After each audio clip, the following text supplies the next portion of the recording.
देखिए थर्मोडायनेमिक्स में अब सेक्शन सेकंड देख रहे हैं, इलास्टिसिटी। ठीक है, थर्मोडायनेमिक्स का सेक्शन बी पढ़ रहे हैं। सेक्शन बी में हम पढ़ेंगे इलास्टिसिटी। इलास्टिसिटी क्या है? देखिए, ये कह रहा है the property of material by virtue of which it regain its original shape when the deforming force are removed.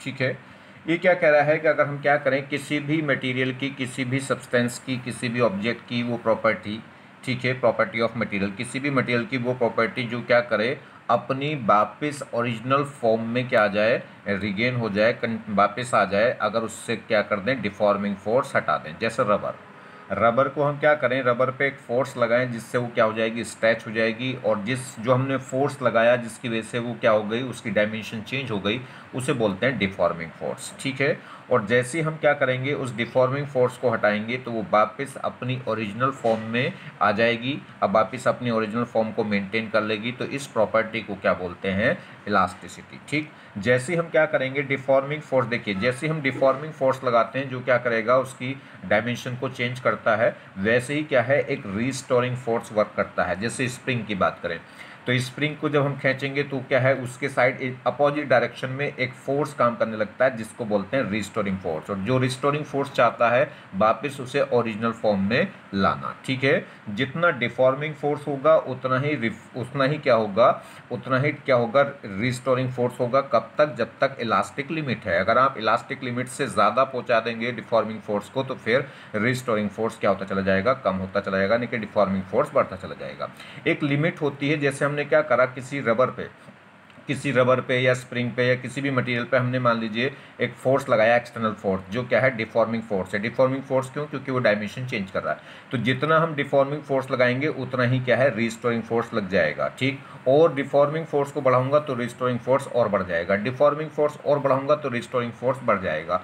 एक लिमिट ऐसी आएगी कि अगर आप उससे ज़्यादा अगर हम क्या करेंगे, डिफॉर्मिंग फोर्स करेंगे, बढ़ाएंगे, तो उसके बाद अगर डिफॉर्मिंग फोर्स को आप रिमूव करें तो जो मटेरियल है वो वापस अपनी ओरिजिनल फॉर्म में नहीं आएगा। तो उस कंडीशन में मटेरियल क्या है, इलास्टिक लिमिट से ओवर हो जाता है, और उस केस में जो डिफॉर्मिंग फोर्स, रिस्टोरिंग फोर्स है, अब वो डिफॉर्मिंग फोर्स से क्या रह जाता है, कम।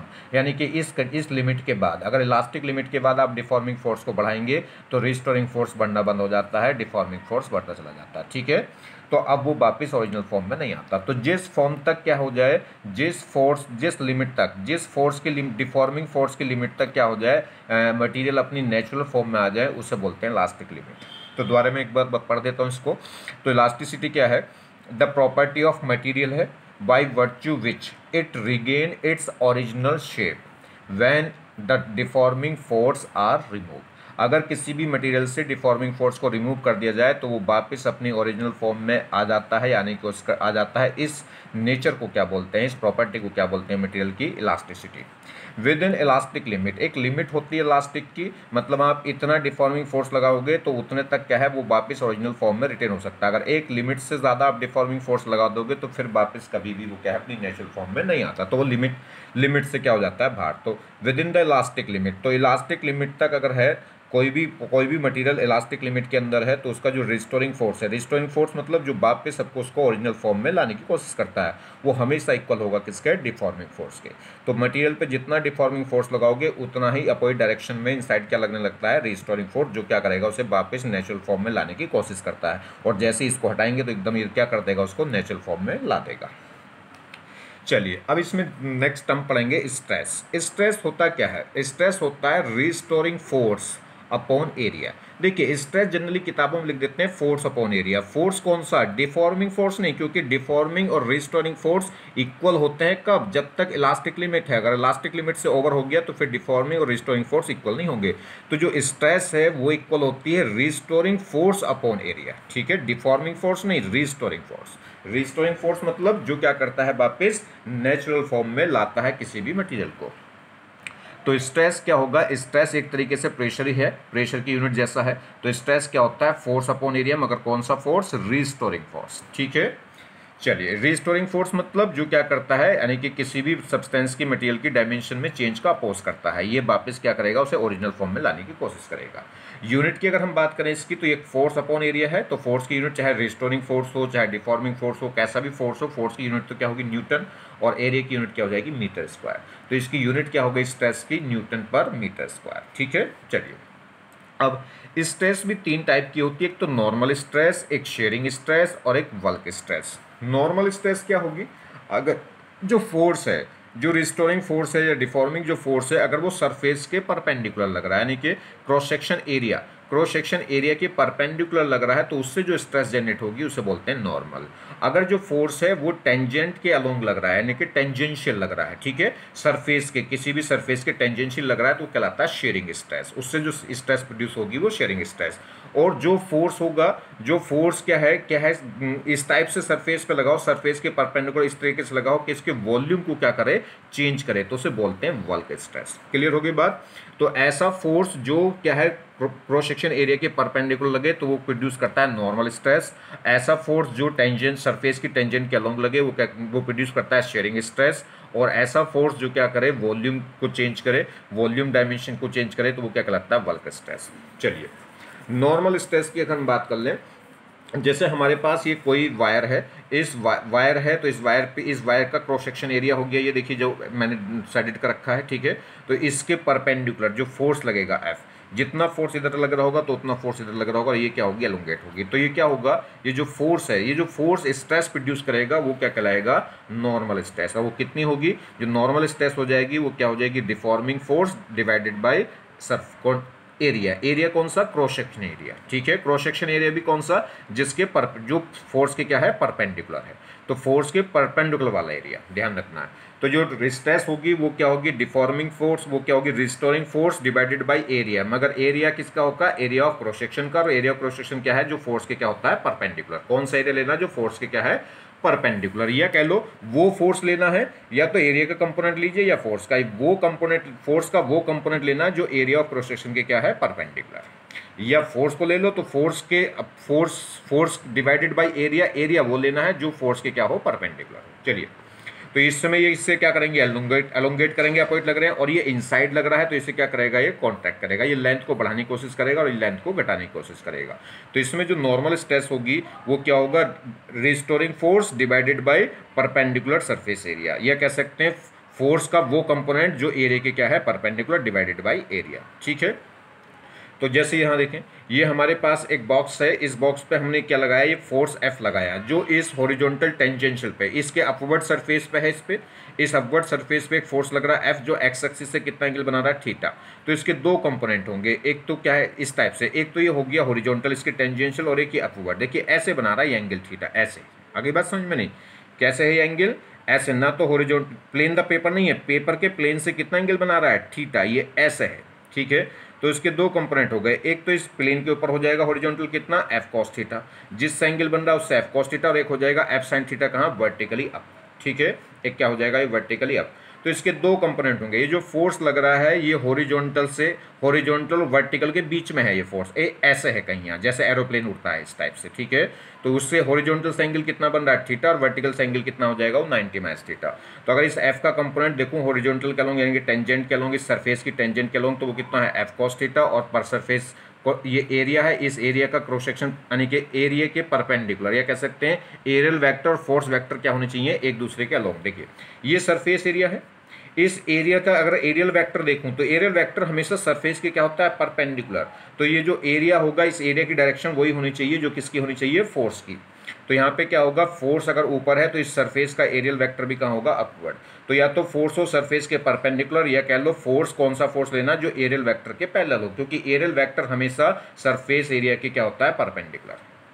चलिए, तो जैसे, तो इसमें अगर हम बात करें तो नॉर्मल स्ट्रेस देखें, तो नॉर्मल स्ट्रेस क्या होगा, सरफेस के परपेंडिकुलर फोर्स। तो सरफेस के परपेंडिकुलर फोर्स कौन है, एफ साइन थीटा। ठीक है, तो F sine theta divided by ये क्या हो जाएगा, इसका जो एरिया है, ये सरफेस। ठीक है, चलिए बात करें शेयरिंग स्ट्रेस की, ये टेंजेंशियल स्ट्रेस बोलते हैं इसको। टेंजेंशियल, देखिए शेयरिंग स्ट्रेस या टेंजेंशियल स्ट्रेस, इसका मतलब क्या है, वो फोर्स जो क्या करे, सरफेस के टेंजेंशियली लग रहा हो।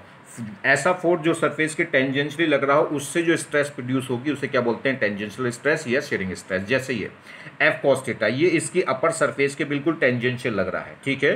तो इसमें क्या होगा, जो सरफेस के टेंजेंशियली जो फोर्स हो गया वो कितना हो गया, एफ कॉस थीटा, और डिवाइडेड बाय क्या हो जाएगा, इस सरफेस का पूरा एरिया, जिस सरफेस पे जिस परत पे ये क्या है लग रहा है, ठीक है। तो टेंजेंशियल स्ट्रेस क्या होगा, एफ कॉस थीटा अपॉन ए। तो ध्यान रखना नॉर्मल स्ट्रेस में तो कौन सा फोर्स होता है, जो क्या होगा, यानी कि सरफेस के परपेंडिकुलर हो या कह लो एरियल वेक्टर के पैरेलल हो। और टेंजेंशियल स्ट्रेस में या शेयरिंग स्ट्रेस में कौन सा फोर्स होता है, जो सरफेस के पैरेलल हो यानी कि टेंजेंशियल हो, ठीक। ये देखिए वल्क स्ट्रेस, जैसे हमारे पास ये कोई 3D स्फीयर है, इस स्फीयर पे हम क्या करेंगे, ये प्रेशर एग्जिट करेंगे। तो ये प्रेशर जब एग्जिट होगा तो इस पर क्या होगा, डिफॉर्मिंग फोर्स होगा, नहीं कि इसका वॉल्यूम क्या होगा, डिक्रीज। देखिए जब यहाँ से एक प्रेशर एग्जिट करेंगे तो जो रिस्टोरिंग फोर्स है वो किधर लगेगा, आउटवर्ड। जब हम इसको प्रेस करेंगे इनसाइड तो क्या होगा, इस पर एक रिस्टोरिंग फोर्स होगा जो कहाँ लगेगा, आउटवर्ड इसको लगाने की कोशिश करेगा, मतलब इसकी शेप को मेंटेन करने की कोशिश करेगा, ठीक है। तो जो वल्क स्ट्रेस है, वल्क स्ट्रेस मतलब ऐसा फोर्स जो क्या करे, ऐसे फोर्स की स्ट्रेस जो क्या करे, वॉल्यूम को क्या करे, चेंज करे। तो यहाँ से पे जो वल्क स्ट्रेस होगी वो जो फोर्स लग रहा होगा, जितना फोर्स ये होगा उतना ही फोर्स डिफॉर्मिंग फोर्स होगा, क्योंकि इलास्टिक लिमिट में डिफॉर्मिंग फोर्स और रिस्टोरिंग फोर्स क्या होते हैं, बराबर होते हैं। बस हाँ ध्यान रखना कि डिफॉर्मिंग फोर्स की डायरेक्शन इनसाइड है तो रिस्टोरिंग फोर्स की डायरेक्शन कहाँ होगी, आउटवर्ड, ठीक है। तो एफ अपॉन ए, एफ क्या है, वो जो फोर्स लग रहा है इस पूरी सरफेस पे, ए क्या हो गया, पूरी सरफेस का एरिया, किस कौन सी सरफेस का, जो स्फीयर है, इस स्फीयर का पूरा एरिया, स्फीयर का एरिया कितना हो जाएगा, 4πr²। चलिए बात करते हैं स्ट्रेन की। स्ट्रेस पढ़ ली, अब देखते हैं स्ट्रेन। स्ट्रेन क्या होती है, ये रेशो होता है लेंथ का। कौन सी लेंथ का, जब हम क्या करते हैं किसी भी मटेरियल पे, किसी भी ऑब्जेक्ट पे हमने कोई डिफॉर्मिंग फोर्स लगाया, तो डिफॉर्मिंग जब फोर्स लगाया है तो वो क्या करेगा, उसकी डायमेंशन को चेंज करेगा। डायमेंशन को चेंज करेगा मतलब उसकी लेंथ चेंज होगी, उसका एरिया चेंज हो सकता है, या उसकी वॉल्यूम चेंज होगी, मतलब उसकी लेंथ चेंज होगी, विड्थ चेंज होगी, हाइट चेंज होगी, जिससे एरिया चेंज हो सकता है, जिससे वॉल्यूम चेंज हो सकता है। तो स्ट्रेन होता है, स्ट्रेन होगा change in configuration divided by original configuration. तो ये रेशो है किसका, change in configuration divided by original configuration.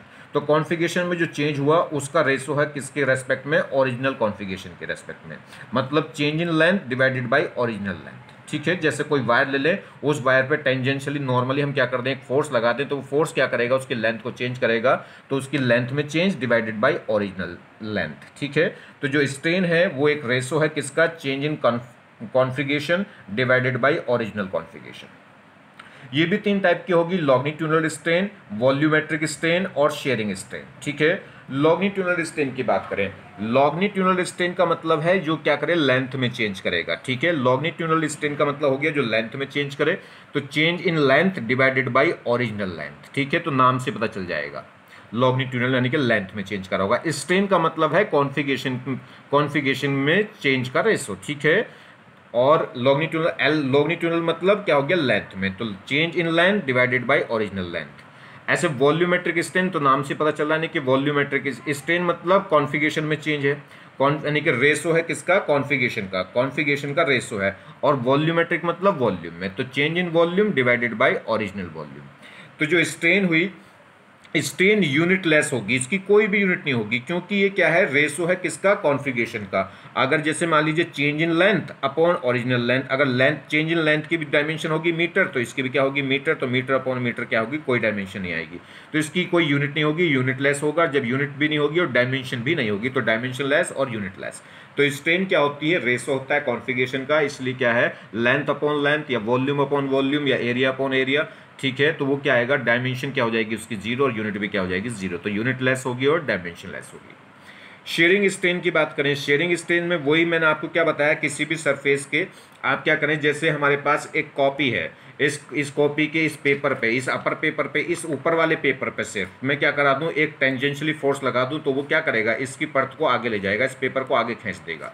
जैसे हमारे पास एक ये थी सरफेस, इस सरफेस की अपर सरफेस पे मैंने क्या लगा दिया, एक फोर्स लगा दिया एफ, ऐसे लगा दो या ऐसे लगा दो, वो फोर्स क्या करेगा, इस ऊपर की लेयर को यहाँ खींच लेगा, ठीक है। तो ये बेस तो वहीं रहेगा, इसका जो बेस है वो तो यहीं फिक्स रहेगा, इसकी ऊपर वाली सरफेस क्या हो जाएगी, फिक्स हो जाएगी, यानी कि क्या होगा, सबसे ऊपर की परत ज़्यादा डिस्प्लेस होगी, उससे और कम, उससे और कम, उस दूसरी परत और कम और कम, इस टाइप से ये इस टाइप की झुक जाएगी इधर, ठीक है। ये जो बेस है ये फिक्स रहेगा यहीं, और ऊपर वाली परत क्या हो जाएगी, डिस्प्लेस हो जाएगी। सबसे ज़्यादा अपर वाली, उससे कम नीचे वाली, फिर उससे नीचे वाली, इस टाइप से ये क्या हो जाएगी, बैंड हो जाएगी। तो ये कितना एंगल डेविएट हो गई, थीटा मान लीजिए।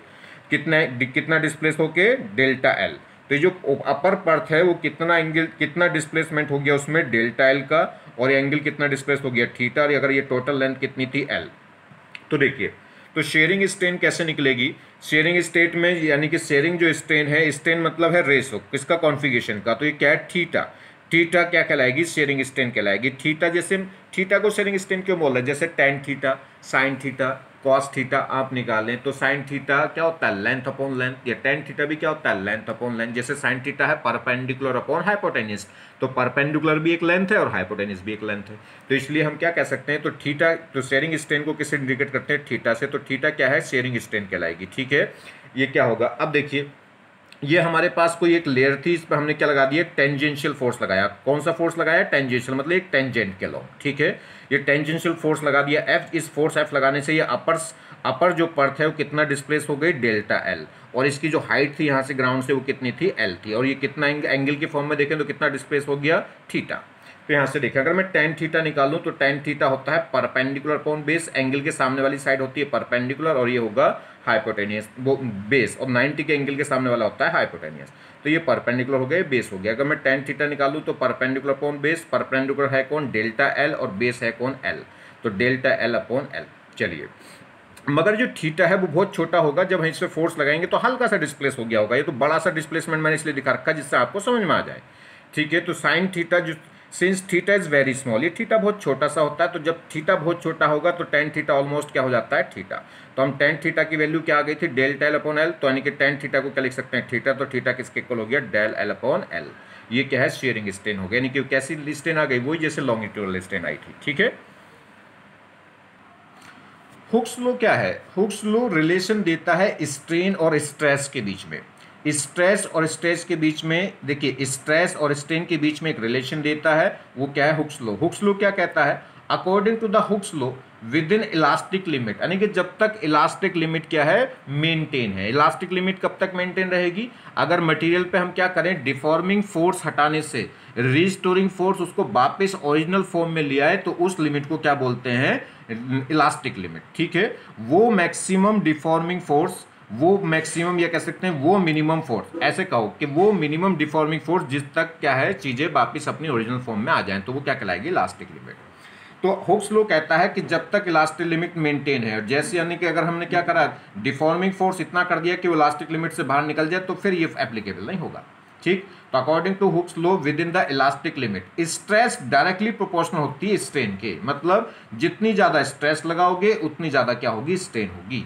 ठीक, मतलब जितना ज़्यादा डिफॉर्मिंग फोर्स लगाओगे उतनी ज़्यादा क्या होगा, उतनी ज़्यादा क्या होगी, स्ट्रेन होगी, यानी कि उतना ज़्यादा क्या होगा, कॉन्फ़िगरेशन में चेंज होगा। ठीक है, तो स्ट्रेस डायरेक्टली प्रोपोर्शनल होगी स्ट्रेन के। ये प्रोपोर्शनल साइन हटाएं तो एक कांस्टेंट आता है के। तो ये कह रहा है कि जो स्ट्रेस अपॉन स्ट्रेन का जो रेशो है वो हमेशा कांस्टेंट रहेगा, किस केस में, इलास्टिक लिमिट में। ठीक, तो strain upon stress is equal to क्या रहेगा, कांस्टेंट। और स्ट्रेस अपॉन स्ट्रेन का ये जो रेशो है, ये जो रेशो है ये कांस्टेंट रहेगा, और इस कांस्टेंट को बोल देते हैं मॉडुलस ऑफ इलास्टिसिटी। क्लियर हो गई बात। तो हुक्स लॉ कहता है कि इलास्टिक लिमिट में स्ट्रेस और स्ट्रेन क्या है, एक दूसरे के डायरेक्टली प्रोपोर्शनल होती हैं। जैसे जैसे आप स्ट्रेस बढ़ाओगे वैसे वैसे स्ट्रेन बढ़ेगी, या कह सकते हैं स्ट्रेस अपॉन स्ट्रेन का रेशो क्या रहेगा, कांस्टेंट रहेगा, और उस कांस्टेंट को क्या बोलते हैं, मॉडुलस ऑफ इलास्टिसिटी। अब जो मॉडुलस ऑफ इलास्टिसिटी है ये भी फर्दर तीन टाइप्स का होता है, एक तो यंग मॉडुलस, एक बल्क मॉडुलस, एक मॉडुलस ऑफ रिजिडिटी। ठीक है, एक यंग मॉडुलस हो गया, एक बल्क मॉडुलस हो गया, एक मॉडुलस ऑफ रिजिडिटी। अब यंग मॉडुलस क्या होता है, stress upon longitudinal strain, stress upon longitudinal strain. ऐसे बल्क मॉडुलस क्या होगा, स्ट्रेस अपॉन वॉल्यूमेट्रिक स्ट्रेन। ठीक, और मॉडुलस ऑफ रिजिडिटी क्या होगी, स्ट्रेस अपॉन शेयरिंग स्ट्रेन। ठीक, तो अगर यंग मॉडुलस निकाल रहे हैं तो स्ट्रेस अपॉन क्या होगा, लॉन्गिट्यूडनल स्ट्रेन आएगी। बल्क मॉडुलस ले रहे हैं मतलब वॉल्यूम, और वॉल्यूम ले रहे हैं तो क्या होगा, स्ट्रेस अपॉन वॉल्यूमेट्रिक स्ट्रेन। और मॉडुलस ऑफ रिजिडिटी ले रहे हैं तो स्ट्रेस अपॉन शेयरिंग स्ट्रेन। ठीक है, तो यंग मॉडुलस में तो आएगी लॉन्गिट्यूडनल स्ट्रेन, बल्क मॉडुलस में आएगी वॉल्यूमेट्रिक स्ट्रेन, और मॉडुलस ऑफ रिजिडिटी में क्या आएगी, शेयरिंग स्ट्रेन। चलिए, young modulus of elasticity, young modulus of elasticity. तो यंग मॉडुलस ऑफ इलास्टिसिटी क्या हो गया, स्ट्रेस अपॉन लॉन्गिट्यूडनल स्ट्रेन। तो ये तो आपको ध्यान रहे कि जो मॉडुलस है, मॉडुलस क्या होता है, मॉडुलस रेशो है किसका, स्ट्रेस अपॉन स्ट्रेन का। अगर यंग मॉडुलस ले रहा हूं तो कौन सी स्ट्रेन हो जाएगी, लॉन्गिट्यूडनल। लॉन्गिट्यूडनल स्ट्रेन मतलब जो लेंथ में चेंज बताती है, यानी कि डेल्टा एल अपॉन एल। तो देखिए बात करें अब ए क्या है, ए अगर हम जब यहाँ पे ए यूज करते हैं स्ट्रेस में फोर्स अपॉन एरिया, तो ए क्या है, क्रॉस सेक्शन एरिया होता है, cross sectional area of wire. अगर किसी वायर पर हम कोई फोर्स लगा रहे हैं तो ध्यान रखना है कि ए जो है वो एरिया किसका होता है, एरिया होता है किसका, क्रॉस सेक्शन एरिया। देखिए तो इस पे एक सिंपल से कुछ क्वेश्चन देखिए। जैसे हमारे पास ये एक वायर है, इस वायर की लेंथ है एल और इस वायर का एरिया ऑफ क्रॉस सेक्शन कितना है, ए है। ठीक है, इस वायर का जो area of cross section, area of cross section तो जानते हो, जैसे अगर हमारे पास ये एक वायर है तो इस वायर का ये एरिया ऑफ क्रॉस सेक्शन। ठीक, चलिए तो ये वायर हो गया जिसकी लेंथ है एल और ये हुक से लटका हुआ है, इस पे एक ब्लॉक है एम मास का जिसका वेट वर्टिकली डाउनवर्ड लग रहा होगा एम जी। इसका वेट वर्टिकल डाउनवर्ड लग रहा होगा और तो इसमें क्या हो गई, स्ट्रिंग टाइट हो गई होगी, तो स्ट्रिंग में एक टेंशन आ गई होगी अपवर्ड, और ये tension upward force downward force को बैलेंस कर रहा होगा, क्योंकि ये सिस्टम क्या है, इक्विलिब्रियम में है, ये अभी ब्लॉक एक्सीलरेट नहीं कर रहा। तो T इज इक्वल टू किसके इक्वल हो गया होगा, mg के, न्यूटन्स लॉ के अकॉर्डिंग। ठीक, चलिए अब जैसे इस पे हमने क्या करा, ये ब्लॉक लटकाया है तो ये इस पे क्या लगेगा, इस वायर पे एक फोर्स लग गया होगा इस ब्लॉक के वेट की वजह से। तो फोर्स क्या करेगा इसमें, देखिए अगर ये क्या है डिफॉर्मिंग फोर्स है तो ये टेंशन कौन सी होगा, रिस्टोरिंग फोर्स होगा। ठीक है, चलिए तो ये क्या होगा, ये वेट की वजह से, इस डिफॉर्मिंग फोर्स की वजह से क्या होगा, ये थोड़ा सा रिंग वायर क्या हो जाएगा, अलोंगेट हो जाएगा। मान लीजिए इसमें कितनी लेंथ का अलोंगेशन हो गया, डेल्टा एल का। क्लियर, तो इसमें जो स्ट्रेन होगी वो क्या होगी, change in length divided by original length, तो delta L upon total L. Total L कितनी थी, ओरिजिनल एल, लेंथ एल। चलिए स्ट्रेन की बात करें तो स्ट्रेस क्या होगी, स्ट्रेस होती है फोर्स अपॉन एरिया। जो area of cross section wire के एरिया के अलोंग, या कह सकते हैं एरिया के परपेंडिकुलर, या कह सकते हैं एरियल वेक्टर के अलोंग कौन सा फोर्स लग रहा है, टेंशन या mg, जो दोनों एक दूसरे के इक्वल हैं। तो स्ट्रेस होती है नॉर्म यानी कि फोर्स अपॉन एरिया। फोर्स कितना होगा, इसका वेट ही तो है T इक्वल टू mg, तो फोर्स क्या है, टेंशन है, और वो टेंशन है किसके इक्वल है, mg के, जो वेट लगता है। और अपॉन एरिया क्या हो गया, ए क्या हो गया, एरिया ऑफ क्रॉस सेक्शन हो गया किसका, वायर का। तो स्ट्रेस तो हो गई फोर्स अपॉन एरिया, फोर्स कौन हो गया, टेंशन, टेंशन किसके इक्वल है, mg के, और mg अपॉन ए। स्ट्रेन हो गई डेल्टा एल अपॉन एल। ठीक है, तो यहां से अगर यंग मॉडुलस निकालें तो यंग मॉडुलस किससे आएगा, देखिए मॉडुलस होता है stress upon strain, young modulus निकाल रहे हैं तो स्ट्रेस अपॉन लॉन्गिट्यूडनल स्ट्रेन, और स्ट्रेस है कितना, mg अपॉन ए, और लॉन्गिट्यूडनल स्ट्रेन कितना है, डेल्टा एल अपॉन एल। यहां से आ जाएगा। इस फॉर्मूले को रटना नहीं है, रटना इसलिए नहीं है क्योंकि ये फोर्स कभी भी चेंज हो सकता है, ये एरिया ऑफ क्रॉस सेक्शन कभी भी चेंज हो सकता है, लेंथ कभी भी चेंज हो सकती है, तो इसलिए इसको याद नहीं करें। ठीक है, बस इतनी बात ध्यान रखें कि जो ये मॉडुलस है वो आता है स्ट्रेस अपॉन स्ट्रेन, किसके थ्रू, हुक्स लॉ के थ्रू। और ये फॉर्मूला भी कब वैलिड होता है, जब तक इलास्टिक लिमिट प्रेजेंट है। ठीक है, चलिए अब क्वेश्चन देखते हैं कुछ। ये कह रहा है a load of 3 kg is suspended by a steel wire of 2 metre long. ये कह रहा है हमारे पास एक लॉड है जो कितना 3 kg का, जो लटका हुआ है यानी कि suspended by the steel wire of 2 metre long. If the cross section area of wire कितना है जी, 1 × 10⁻⁴ metre square, and Young modulus of steel wire कितना है जी, 2 × 10⁻11 न्यूटन पर मीटर स्क्वायर।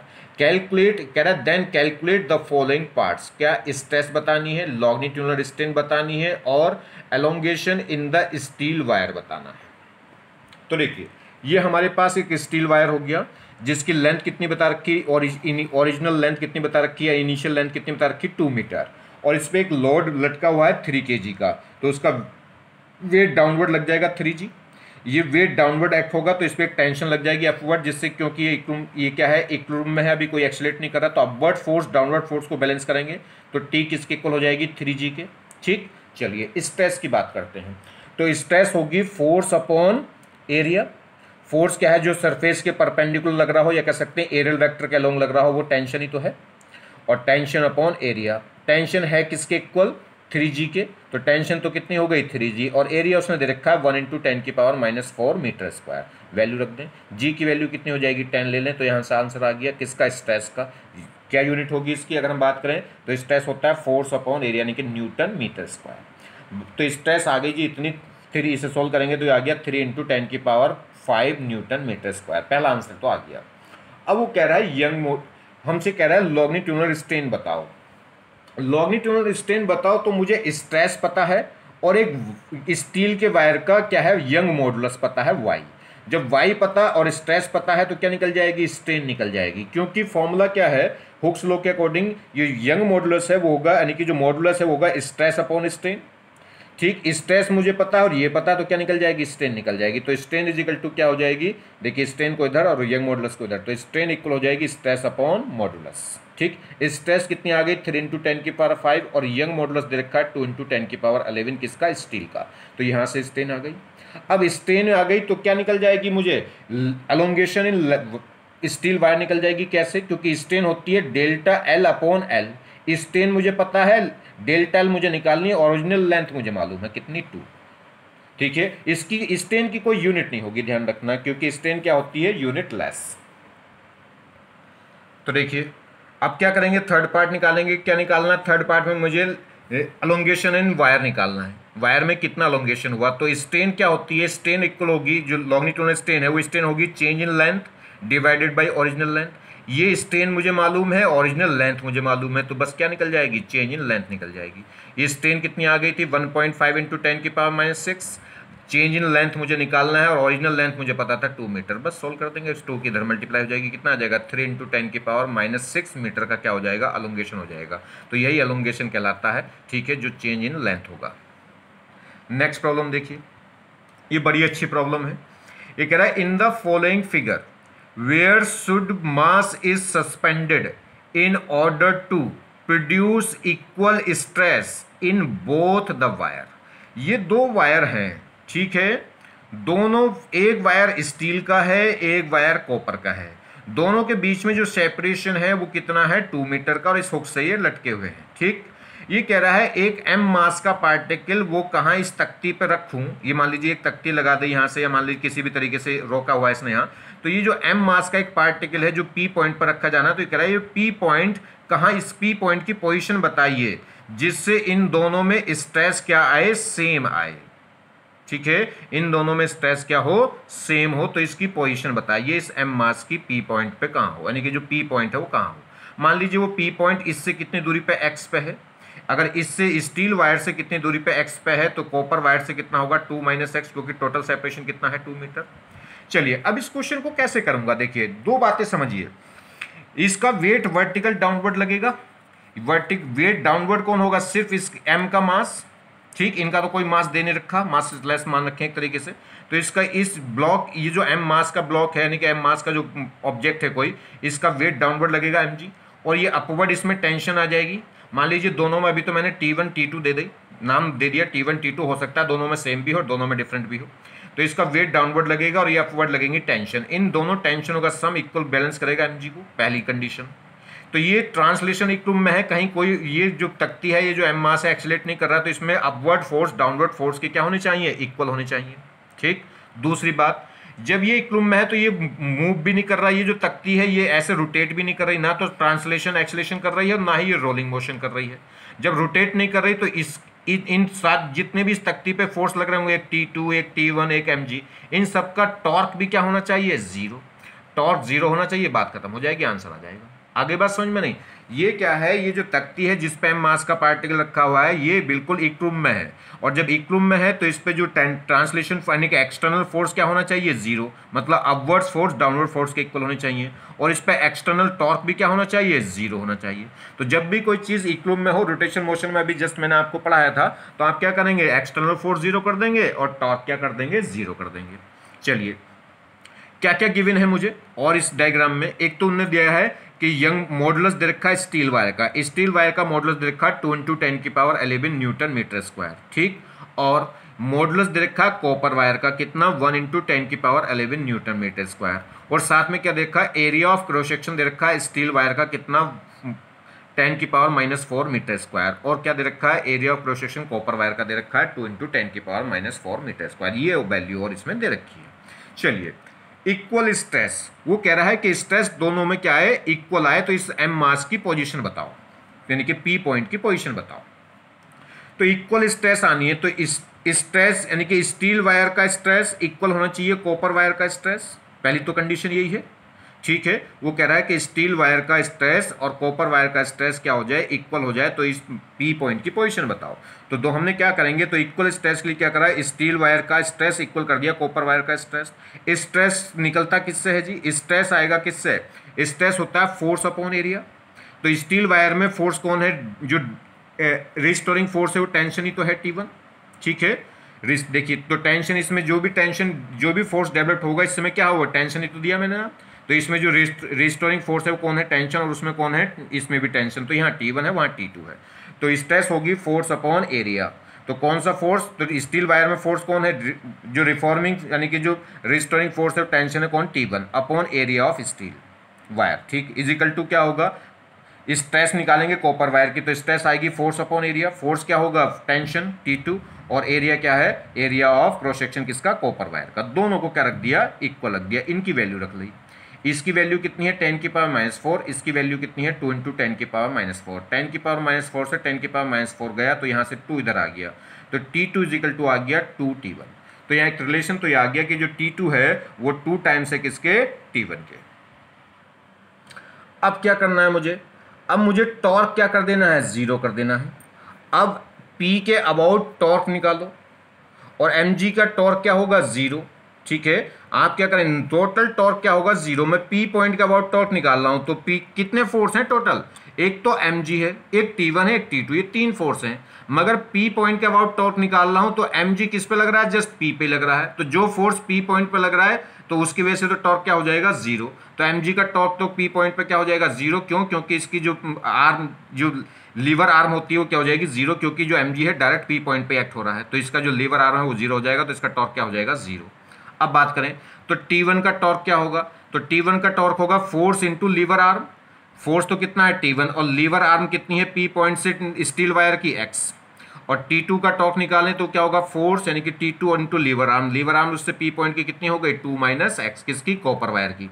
चलिए दोनों का टॉर्क क्या होना चाहिए, देखिए एक की तो टेंशन इधर थी, एक की टेंशन इधर थी, तो ये P पॉइंट पे तो घुमाएगा इधर, और वो ये वाला फोर्स और P पॉइंट इधर है तो घुमाएगा इधर। तो दोनों एक दूसरे का अपोजिट है, तो दोनों का मैग्नीट्यूड क्या होना चाहिए, नेट टॉर्क 0 होने के लिए दोनों का मैग्नीट्यूड इक्वल होना चाहिए, क्योंकि अपोजिट डायरेक्शन के तो हैं।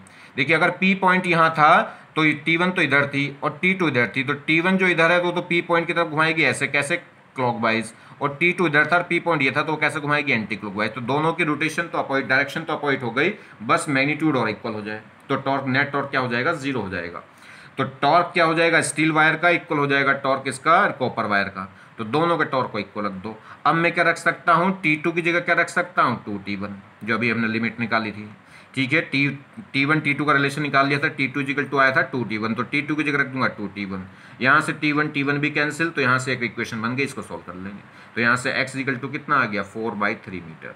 तो जो m मास का पार्टिकल है यानी कि P पॉइंट की जो पोजीशन है वो स्टील वायर से कितनी होनी चाहिए, 4/3 मीटर पे। तो कॉपर वायर से कितनी हो जाए, 2 में से माइनस कर दोगे, क्योंकि टोटल लेंथ कितनी थी, 2 मीटर थी। चलिए नेक्स्ट, ये कह रहा है in the above question find out the position of mass in order to produce equal strain in both the wire.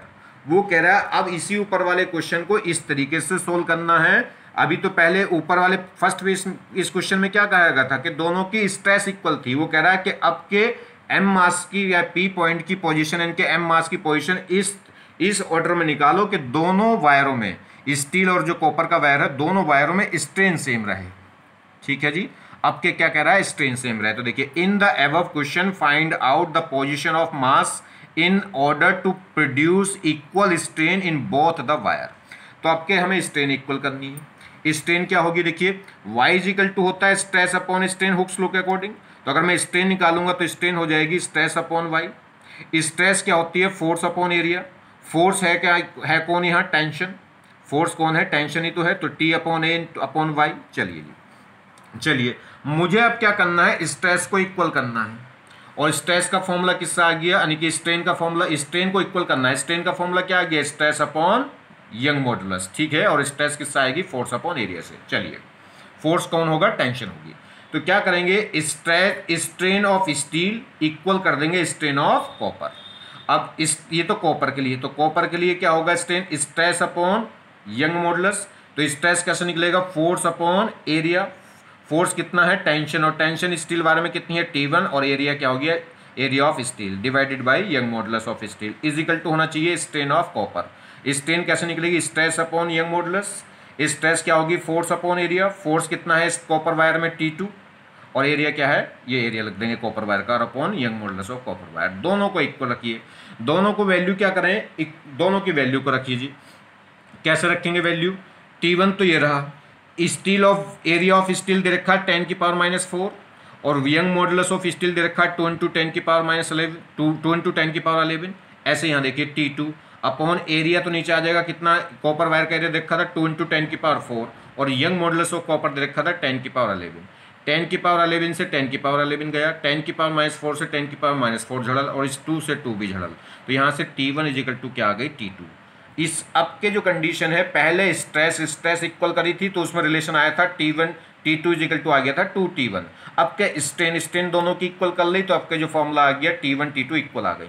अब क्या करना है टॉर्क जीरो करना है, तो देखिए जी तो टॉर्क जीरो करेंगे, टॉर्क तो अभी भी जीरो करेंगे, तो क्योंकि क्या है वो जो भी रोड है जो भी जिस पे भी मास एम रखा हो रोटेट नहीं कर रही है, तो नेट टॉर्क क्या होना चाहिए जीरो।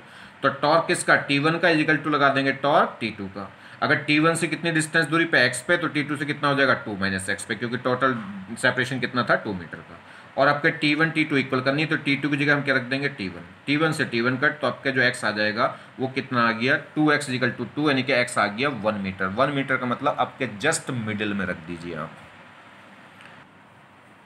देखिए नेक्स्ट प्रॉब्लम देखें, ये कह रहा है calculate the elongation in the steel wire and aluminium wire in the following questions. क्या क्वेश्चन है जी, ये हमारे पास क्या है एक स्टील वायर है जिसकी लेंथ कितनी है 0.5 मीटर, उससे एक ये ब्लॉक एक लोड हैंगिंग है जिस कितना मास का 4 kg का, उसके नीचे फिर ये एल्युमिनियम वायर है जिसकी लेंथ कितनी है 1 मीटर, और इससे एक लोड लटका हुआ है टंगा हुआ है, यानी कि हैंगिंग है कितना 3 kg का। ठीक है, तो पूछ रहा अलोंगेशन बताइए स्टील वायर में और अलोंगेशन बताइए एल्युमिनियम वायर में, और यंग मॉडुलस दे रखे हैं, स्टील का भी यंग मॉडुलस दे रखा है 2 × 10 की पावर 11 न्यूटन मीटर स्क्वायर, और यंग मॉडुलस ऑफ एल्युमिनियम भी दे रखा है कितना 1 × 10 की पावर 11 न्यूटन मीटर स्क्वायर। तो पूछा क्या है हमसे अलोंगेशन, किसमें स्टील वायर में और एल्युमिनियम वायर में। चलिए जी निकाले एलोंगेशन। तो हमें पता है कि इलास्टिक लिमिट में क्या होता है, जो मॉडुलस होता है वो स्ट्रेस अपॉन स्ट्रेन होता है, ठीक है, या यंग मॉडुलस कहें तो वो यंग मॉडुलस होगा स्ट्रेस अपॉन लॉन्गिट्यूडिनल स्ट्रेन। अब यहाँ से स्ट्रेन निकालें, अगर लॉन्गिट्यूडिनल स्ट्रेन निकालें तो वो क्या होगी stress upon Young modulus. Clear. अब स्ट्रेस हम आराम से निकाल सकते हैं, तो स्ट्रेन निकालेंगे, क्योंकि स्ट्रेन निकालेंगे उससे तो लॉन्गिट्यूड उससे तो एलोंगेशन निकलेगा, क्योंकि एलोंगेशन निकालना मतलब मुझे डेल्टा एल निकालना है। तो पहले क्या निकाल लो स्ट्रेन निकाल लो, स्ट्रेन निकल जाएगी तो डेल्टा स्ट्रेन इक्वल होगी, स्ट्रेन का एक फॉर्मूला होता है स्ट्रेन होगी delta L upon L. Original L मुझे दे रखी, डेल्टा एल मुझे डेल्टा एल निकाल लूंगा अगर स्ट्रेन पता चल जाएगी तो पहले स्ट्रेन निकाल लो किस फॉर्मूले से, स्ट्रेस अपॉन यंग मॉडुलस से। चलिए स्ट्रेस कैसा आएगा, स्ट्रेस देखिए अगर मैं यहाँ देखूँ तो इसमें अगर ये स्ट्रेन होती क्या है डेल्टा एल अपॉन एल, पूरे को एक साथ ही सोल्व कर देता हूँ। चलिए डेल्टा एल ठीक है, तो स्ट्रेन होती है कितना delta L upon L, stress होगी फोर्स अपॉन एरिया, फोर्स होगा कौन इसमें, फोर्स कौन होगा, कौन सा फोर्स, जो रिस्टोरिंग फोर्स, और रिस्टोरिंग फोर्स कौन होगा इन वायरों में, इस टेंशन ही तो होगी, वायर में जो भी टेंशन होगी, तो फोर्स होगी टेंशन अपॉन एरिया। तो स्ट्रेस हो गई फोर्स अपॉन एरिया, फोर्स कौन सा रिस्टोरिंग फोर्स, और रिस्टोरिंग फोर्स किसके इक्वल होगा टेंशन के इक्वल होगा, तो टेंशन अपॉन एरिया, अपॉन में क्या हो गया वाई। तो यहाँ से अगर मैं डेल एल निकालूं तो एल यहाँ चला जाएगा, ए तो आ जाएगा देखिए अपॉन में, तो हो जाएगा टी अपॉन ए इंटू वाई, और इंटू एल चला जाएगा यहाँ। तो ये फॉर्मूला आ गया, ठीक है। इसको रटने की जरूरत नहीं, रटना चाहो आप रट लो, नहीं तो बस इस बात को ध्यान रखो, यहीं से आराम से कभी भी बन जाएगा ये, ठीक है। तो इसको रटना मत, कभी भी बना लेना बस, इसमें कुछ है थोड़ा ही।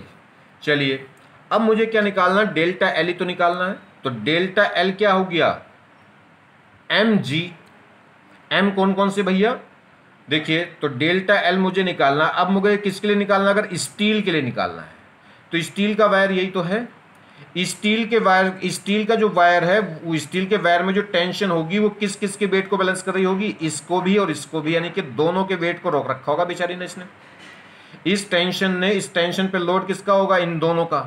तो स्टील के वायर का जो वायर है वो कितने वेट के फोर्स को रोक रहा होगा, 4 kg के और 3 kg के। तो यहाँ पे जो मास होगा वो 4, स्टील के लिए बात करूंगा तो 4 + 3 दोनों मिलके इसको बैलेंस करेंगे, तो क्या होगा 4 + 3, तो मास तो हो गया, टोटल मास हो गया 4 + 3 इंटू जी की वैल्यू हो गई 10, लेंथ स्टील वायर की कितनी दे रखी थी 0.5 इंटू ए कितना है स्टील वायर का, स्टील वायर का area of cross section, area of cross section दे रखा है कितना जी 10⁻⁴ मीटर स्क्वायर है, दोनों का सेम है, वही स्टील का है वही किसका है एल्युमिनियम का है।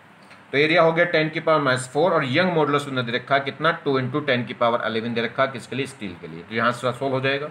अगर हमें एल्युमिनियम के लिए निकालना है, ये जो एल्युमिनियम वायर है ये एल्युमिनियम वायर सिर्फ और सिर्फ किसके वेट को बैलेंस करेगा, सिर्फ M2 के वेट को बैलेंस करेगा। तो इसमें जो टेंशन थी वो दोनों के वेट को बैलेंस कर रही थी और इसमें जो टेंशन है वो सिर्फ इसके वेट को बैलेंस कर रही है। ठीक है, ये न्यूटन्स लॉ में मैंने आपको पढ़ा रखा है। तो इसमें जो टेंशन है वो केवल किसके वेट को बैलेंस करेगी M को। तो इस केस में जो इस एल्युमिनियम के केस में जो M होगा वो सिर्फ क्या होगा 3, G की वैल्यू हो गई 10 और लेंथ कितनी देर किसकी 1 मीटर और एरिया कितना है 10⁻⁴ है, दोनों का सेम है और यंग मॉडुलस कितना हो गया एल्युमिनियम का 1 × 10⁻11। यहाँ से सोल्व कर देंगे एलोंगेशन आ जाएगा। क्लियर हो गई बात।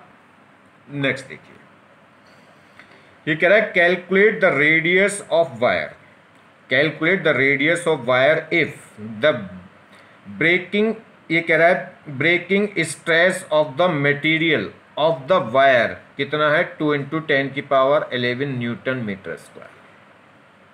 क्या है जी, ब्रेकिंग स्ट्रेस दे रखी है, ब्रेकिंग स्ट्रेस मतलब इतना फोर्स लगा दूंगा तो ये ब्रेक हो जाएगी वायर। तो कैलकुलेट करना है रेडियस ऑफ वायर, इस वायर की रेडियस निकालनी है कब, if the breaking stress of the material, इस मटेरियल की जिस मटेरियल से वायर बनाए इसकी ब्रेकिंग स्ट्रेस कितनी है 2 × 10⁻11 न्यूटन मीटर स्क्वायर है। क्लियर होगी जी बात। चलिए मतलब क्या दे दिया ये क्या दे दिया, अगर इसने बात करें, चलिए बात करेंगे अभी। पूछ क्या रहा है radius of wire, breaking stress कितनी दे रखी 2 × 10⁻11 न्यूटन मीटर स्क्वायर और क्या अरेंजमेंट दे रखा मुझे, ये अरेंजमेंट दे रखा है कि 2 ब्लॉक हैं जो एक स्ट्रिंग से एक वायर से बंधे हुए हैं। ठीक है, कितना 3 kg का और 4 kg का और एक पुली के थ्रू ओवरफ्लो कर रहे हैं। ठीक है, चलिए ये mg अगर नीचे जाएगा तो 3 mg कहाँ जाएगा ऊपर, अगर ये 4 kg का, इसका वेट लगेगा डाउनवर्ड 4g, इसका वेट लगेगा डाउनवर्ड 3g, 4g ज़्यादा है तो ये नीचे एक्सलेट करेगा तो कहाँ कर जाएगा ऊपर। दोनों का कनेक्शन बिल्कुल सिमिलर है, तो अगर ये 1 मीटर नीचे जाएगा तो वो 1 मीटर ऊपर, यानी कि इसका एक्सेलेरेशन अगर नीचे a होगा तो उसका एक्सेलेरेशन ऊपर होगा a। ये एक्सेलेरेशन निकाल ले पहले, तो ये एक्सेलेरेशन है कितना, एक्सेलेरेशन की जरूरत क्यों पड़ेगी, क्योंकि मुझे टेंशन निकालनी, मुझे एक्सेलेरेशन से कोई मतलब नहीं, मुझे जब मैं स्ट्रेस निकालूंगा तो स्ट्रेस होगा फोर्स अपॉन एरिया। कौन सा फोर्स, जो रिस्टोरिंग फोर्स है, और रिस्टोरिंग फोर्स होगा कौन इस वायर में, टेंशन ही तो होगी। तो मुझे टी अटक गया है, टी निकालना मुझे। अब टी टेंशन क्या है, आप क्या करो इसमें 2 इक्वेशन बनाइए, 2 इक्वेशन करके क्या करेंगे आप इसमें क्या कर लेंगे एक्सेलेरेशन निकाल लेंगे, एक्सेलेरेशन को फिर कोई सी एक इक्वेशन लगा के क्या निकाल देंगे आप टेंशन निकाल देंगे। मगर इस टाइप की टेंशन का निकालने का मैंने डायरेक्ट फंडा आपको न्यूटन्स लॉ में बताया है। अगर 2 इस टाइप से ब्लॉक आपस में हैंगिंग हो इस टाइप से और दोनों में टेंशन स्ट्रिंग दोनों तरफ टेंशन सेम हो तो डायरेक्ट टेंशन निकाल सकते हैं। T = होगा 2m1 m2 upon m1 + m2। आप डायरेक्ट टेंशन निकाल सकते हैं कितनी, तो T = कितना आ जाएगा 2m1 m2 upon m1 + m2g। लगाइए डायरेक्ट, देखिए 2 × 3 × 4 कितना हो गया, 2 3 ज़ा कितना, 3 4 ज़ा हो गया 12 × 2 कितना हो गया 24 और अपॉन में दोनों का सम कितना आ जाएगा 7 × g। तो ये हो जाएगी टेंशन आ जाएगी यहाँ से 24g/7 आ जाएगी डायरेक्ट। तो आप डायरेक्ट फंडा लगा के टेंशन निकाल लीजिए। वैसे नॉर्मल बेसिक तरीके से कैसे निकलती वो मैं न्यूटन्स लॉ में भी बता चुका हूँ, एक बार फिर बता देता हूँ। चलिए इसके FBT को समझो, ये इसका वेट ज़्यादा है तो ये डाउनवर्ड मूव कर रहा होगा, तो ये डाउनवर्ड एक्सीलरेट कर रहा होगा A, तो ये नीचे एक्सीलरेट कर रहा है तो इसका मतलब नेट फोर्स किधर है, डाउनवर्ड है, तो इसका मतलब 4g बड़ा है किससे, T से। तो डाउनवर्ड जो इसको एक्सीलरेट करा रहा है A से वो नेट फोर्स कितना है downward 4g - T। 4g - T क्या हुआ, नेट फोर्स हुआ जो वर्टिकल डाउनवर्ड है, जो 4 kg के मास को कितना एक्सेलेरेशन दे रहा है A, क्योंकि F = क्या होता है, F = होता है ma। m तो कितना है 4 और एक्सेलेरेशन कितना a, मगर फोर्स है कितना, नेट फोर्स किधर डाउनवर्ड, तो डाउनवर्ड नेट फोर्स कितना होगा, downward force minus upward force. तो 4g माइनस टी ये नेट फोर्स हो गया वर्टिकल डाउन, जो 4 kg को मास को कितना एक्सेलरेशन दे रहा है, ए। तो इसकी इक्वेशन क्या बन गई, 4g माइनस टी, ये तो हो गया नेट फोर्स वर्टिकली डाउन जो 4 kg के मास को कितना एक्सेलरेशन दे रहा है, ए। तो पहली इक्वेशन तो ये हो गई। इसकी इक्वेशन लगाइए, ये कहाँ मूव कर रहा है, ऊपर, ऊपर एक्सीलरेट कर रहा है, तो इसका मतलब अपवर्ड फोर्स ज्यादा है, डाउनवर्ड फोर्स कम है, तो इसमें नेट फोर्स कहाँ होगा, अपवर्ड। तो अपवर्ड नेट फोर्स कैसे निकलेगा, upward force minus downward force, यानी कि टी माइनस 3g, ये नेट फोर्स हुआ वर्टिकल अप, जो 3 kg के मास को कितना एक्सेलरेशन देगा, ए। तो टी माइनस 3g ये तो हो गया नेट फोर्स वर्टिकली अप, जो 3 kg के मास को कितना एक्सेलरेशन देगा, ए। तो यहाँ से एक इक्वेशन बन गई सेकंड। इन दोनों को सोल्व करेंगे तो यहाँ से एक्सेलरेशन निकल कर आ गया कितना, g/7। और ये एक्सेलरेशन का भी डायरेक्ट फंडा होता है। आप क्या करें, देखिए एक्सेलरेशन डायरेक्ट निकाल सकते हैं इस केस में, टोटल एक्सेलरेशन होगा net force upon total mass. Net force कितना है, देखिए ये तो इंटरमीडिएट फोर्स है, बस यही तो एक्सटर्नल फोर्स है, तो इधर क्या होगा 4g, इधर ऊपर इधर कितना लग रहा है 4g, इधर कितना लग रहा है 3g, तो ये बड़ा है, तो नेट फोर्स ये चाहेगा पुली को इधर घुमाना और ये वाला चाहेगा इधर घुमाना, मगर किधर घूम जाएगी पुली, इधर, क्योंकि ये बड़ा है 4g। तो नेट फोर्स कौन होगा, जो इसको पुली को घुमा रहा है या इन ब्लॉक को एक्सीलरेट कर रहा है, तो 4g माइनस 3g, ये नेट फोर्स हुआ कितना 4g माइनस 3g, मतलब कितना आ गया 1g। नेट फोर्स अपॉन क्या होगा, टोटल मास, तो एक्सेलरेशन होता है net force upon total mass. Net force तो आ गया 4g माइनस 3g, कितना आ गया 1g, और टोटल मास कितना है 3 + 4 यानी कि 7। तो नेट एक्सेलरेशन होगा total net force upon total mass. Net force हो गया 1g और टोटल मास हो गया कितना 7, तो देखो वही आ रहा है 1g अपॉन 7। तो एक्सेलरेशन भी आप डायरेक्ट निकाल सकते हैं। खैर कोई बात नहीं, ये हमने दो इक्वेशन बनाई, दोनों को सोल्व करके एक्सेलरेशन निकाला। इस एक्सेलरेशन को कोई सी भी इक्वेशन में रख दो, वहां से टेंशन निकल जाएगी और इतनी आएगी निकल के जो मैंने बताई थी ये। तो देखिए, तो हमारे पास क्या हो गया, तो पहली इक्वेशन में हमने, पहली इक्वेशन ये थी, इसमें हमने क्या रख दिया, एक्सेलरेशन की वैल्यू रख देंगे कितना g/7। तो यहाँ से जब सोल्व करेंगे तो टेंशन निकल कर आ गई कितनी, वही 24g/7 टेंशन आ गई। तो हमारे पास क्या आ गया, फोर्स आ गया। तो मैं क्या निकालूंगा, स्ट्रेस, जो मुझे क्या दे रखा उसने, ब्रेकिंग स्ट्रेस दे रखी। ब्रेकिंग स्ट्रेस का मतलब क्या दे दिया, यानी कि स्ट्रेस दे दी, मैक्सिमम स्ट्रेस दे दी, ठीक है।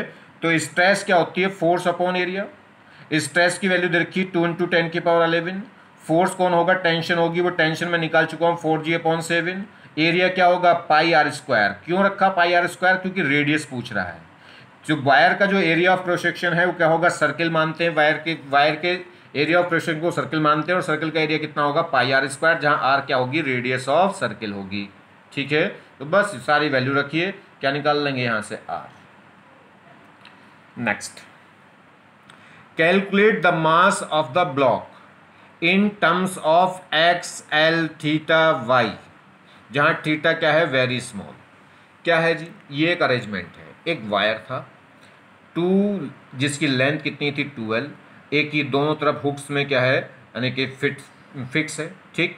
और Young modulus of original length, ये कह रहा है, ये देखिए, तो वो कह रहा है यहाँ इस पे क्या कर दिया, इस वायर पे हमने क्या कर दिया, एक m मास का ब्लॉक यानी कि हैंग कर दिया, हैंगिंग कर दिया। तो ये स्प्रिंग क्या होगा, जब से इसका वेट डाउनवर्ड इसे खींचेगा तो इसमें एक एलोंगेशन होगा, तो ये इस फॉर्म में आ गया होगा। ये एंगल बहुत छोटा होगा, यहाँ आएगा जरा सा हल्का सा नीचे बैंड होगा ये, मगर ये उतना सा मैं स्ट्रक्चर बनाता तो आपको समझ में नहीं आती बात, ठीक है। तो ध्यान दीजिए, जैसे इसके मिडिल में क्या करेंगे, जैसे इसके मिडिल में एक मास m रखूंगा तो वो मास m का वेट डाउनवर्ड लगेगा, तो ये हल्का सा क्या हो जाएगा, नीचे को झुक जाएगा वायर, तो इस शेप में आ जाएगा। मान लीजिए कितना हॉरिजॉन्टल से कितना एंगल नीचे चला गया, ये थीटा। तो ये लेंथ कितनी थी 2l, यानी कि l ये और l ये। अब ये मास इस पर लटक गया तो ये वायर यहाँ आ गया होगा, अब वो वायर नहीं यहाँ नहीं रहेगा, अब यहाँ आ गया होगा वायर। इसका वेट डाउनवर्ड लग रहा होगा कितना mg, इसमें एक टेंशन लग रही होगी T और एक टेंशन T, बिल्कुल सिमेट्रिकल होंगे दोनों, एक ही तो वायर है, ये पूरा एक ही वायर है, ये एक ही स्ट्रिंग है, तो टेंशन दोनों में क्या होती है, सेम न्यूटन्स लॉ में बताया मैंने आपको। तो इधर अगर टेंशन T लगी है तो इधर भी टेंशन कितनी लग जाएगी T। इस T के दो, ये एंगल, अगर ये एंगल क्या है, ये हॉरिजॉन्टल से एंगल थीटा है, तो ये वाला एंगल भी क्या होगा, थीटा। तो इस T के दो कंपोनेंट होंगे, जिससे एंगल है उससे तो T cos थीटा, और ऊपर वाला क्या होगा, T sin थीटा। ऐसे इस T के भी दो कंपोनेंट होंगे, जिससे एंगल बन रहा है उससे T cos थीटा, और एक वर्टिकल अपर होगा T sin theta. T cos theta left, T cos theta right, तो आपस में कैंसिल हो जाएंगे। ऊपर होगा T cos theta, T cos theta, 2T cos theta, ये बैलेंस करेगा किसको, इसके वेट को। वर्टिकल अपवर्ड फोर्स बैलेंस करेगा डाउनवर्ड फोर्स को, क्योंकि ये इक्विलिब्रियम में है, कोई ये एक्सेलरेट नहीं कर रहा है इस समय, ठीक है। चलिए, और ये मीन पोजीशन से सेंटर से मान लीजिए कितना डिस्प्लेस हो गया था नीचे एक्स, वो यानी कि जो ब्लॉक जब ये इस पर हैंगिंग करा तो ये इक्वल स्टेट में कब आ गया, जब ये मीडियम पॉइंट से यानी कि मिडिल पॉइंट से कितना नीचे आ गया है, एक्स डिस्टेंस नीचे आ गया। चलिए, तो डाउनवर्ड फोर्स वर्टिकल फोर्स को बैलेंस करेगा, तो 2t sin थीटा इक्वल होगा किसके, mg के। एक इक्वेशन तो ये हो गई। ये लेंथ कितनी थी l और ये कितनी x, तो ये लेंथ कितनी हो गई होगी जी, ये हो जाएगी x square plus L square का होल रूट। ठीक है, तो इसकी जो लंबाई हो गई ये कितनी हो जाएगी, देखिए ये l है और ये x है, तो ये कितना हो जाएगा, L square plus x square का रूट। तो ये वायर की पहले लेंथ कितनी थी, l और l यानी कि 12 थी, और अब वायर कितना हो चुका, यही तो हो गया वायर। तो वायर की अब टोटल लेंथ क्या हो गई, इतनी लेंथ ये प्लस इतनी लेंथ ये, तो इन दोनों का सम। तो नई लंबाई क्या हो जाएगी वायर की, 2 टाइम्स हो जाएगी किसके, L square plus x square के। तो पुरानी लंबाई कितनी थी, 2l थी। बस बात खत्म हो गई। अब तो हमें क्या निकालना है, वो कह रहा है मास निकालना, ये इस ब्लॉक का मास निकालना है, किसकी टर्म में, एक्स की टर्म में, एल की टर्म में, वाई की टर्म में। ठीक है, चलिए तो हम क्या कर लें, इस सिर्फ हुक्स लॉ लगा लें। हुक्स लॉ क्या है कि y इजिकल टू होगा स्ट्रेस अपॉन स्ट्रेन। स्ट्रेस क्या होगी, फोर्स अपॉन एरिया। स्ट्रेन क्या होती है, change in length upon original length.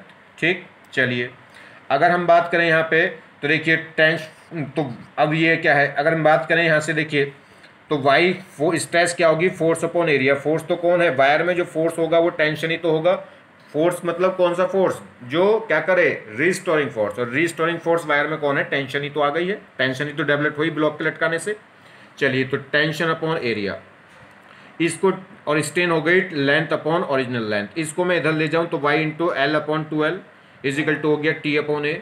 रखिए वैल्यू, यहाँ से t की वैल्यू अगर मैं निकाल लूँ तो ये सब कुछ इधर पहुँच जाएगा। ठीक है, तो ये हो गया y इंटू ए इंटू क्या हो गया अपॉन में 2l, और डेल्टा l की जगह मैं क्या रखूँगा, final length minus original length. और ओरिजिनल लेंथ तो कितनी थी 2l, और फाइनल वायर की लेंथ हो कितनी गई थी, 2 टाइम्स हो गई थी किसके, L square plus x square के होल रूट के। देखिए आई थी ये लेंथ और ये लेंथ। ठीक है, तो फाइनल लेंथ ये हो गई थी और इनिशियल कितनी थी 2l। तो इस फाइनल लेंथ में से इस 2l को घटा देंगे तो चेंज इन लेंथ आ जाएगी डेल्टा l। चलिए, यहाँ से टेंशन आ गई, इसे थोड़ा सा और सॉल्व कर लो। इसे हम क्या करें, यहाँ से 2 को बाहर ले जाएं तो 2 से, देखिए 2 से 2 कैंसिल। ठीक, 2 से क्या हो जाएगा, 2 कैंसिल। चलिए, 2 से 2 कैंसिल हुआ तो ये बचा वाई ए, और L square plus square minus L upon L. यहाँ से भी हम क्या करें, एल को मैं एल स्क्वायर को कॉमन ले लूँ, एल स्क्वायर को रूट से बाहर निकालूंगा तो क्या आ जाएगा एल।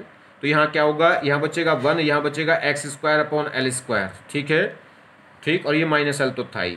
ये एल जब हमने बाहर ले लिया, देखिए इसके अंदर कॉमन लोगे एल स्क्वायर, तो ये बचेगा 1 plus x square upon L square, और इस एल स्क्वायर कॉमन को जब बाहर निकालोगे रूट से तो क्या बचेगा एल।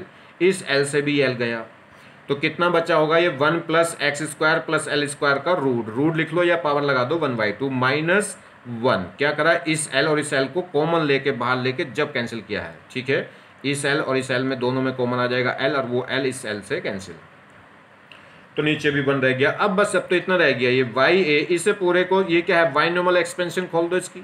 बाइनोमियल एक्सपेंशन क्यों, क्योंकि एक्स बहुत छोटा है, क्योंकि थीटा बहुत छोटा है। तो बाइनोमियल एक्सपेंशन कैसे खुलती है, जो पावर है वो यहाँ मल्टीप्लाई में आ जाती है बस। तो ये हो जाएगा 1 प्लस ये पावर यहाँ आ जाएगी 1/2 एक्स स्क्वायर एल स्क्वायर, और ये -1 तो था ही, इस +1 से -1 गया, तो बस कितना बच गया ये, तो t इजिकल टू आ गया जी कितना, Y A X square upon 2l square. ये आ गई जी टेंशन। अब इस टेंशन को उठा के कहाँ रख देंगे, इसमें।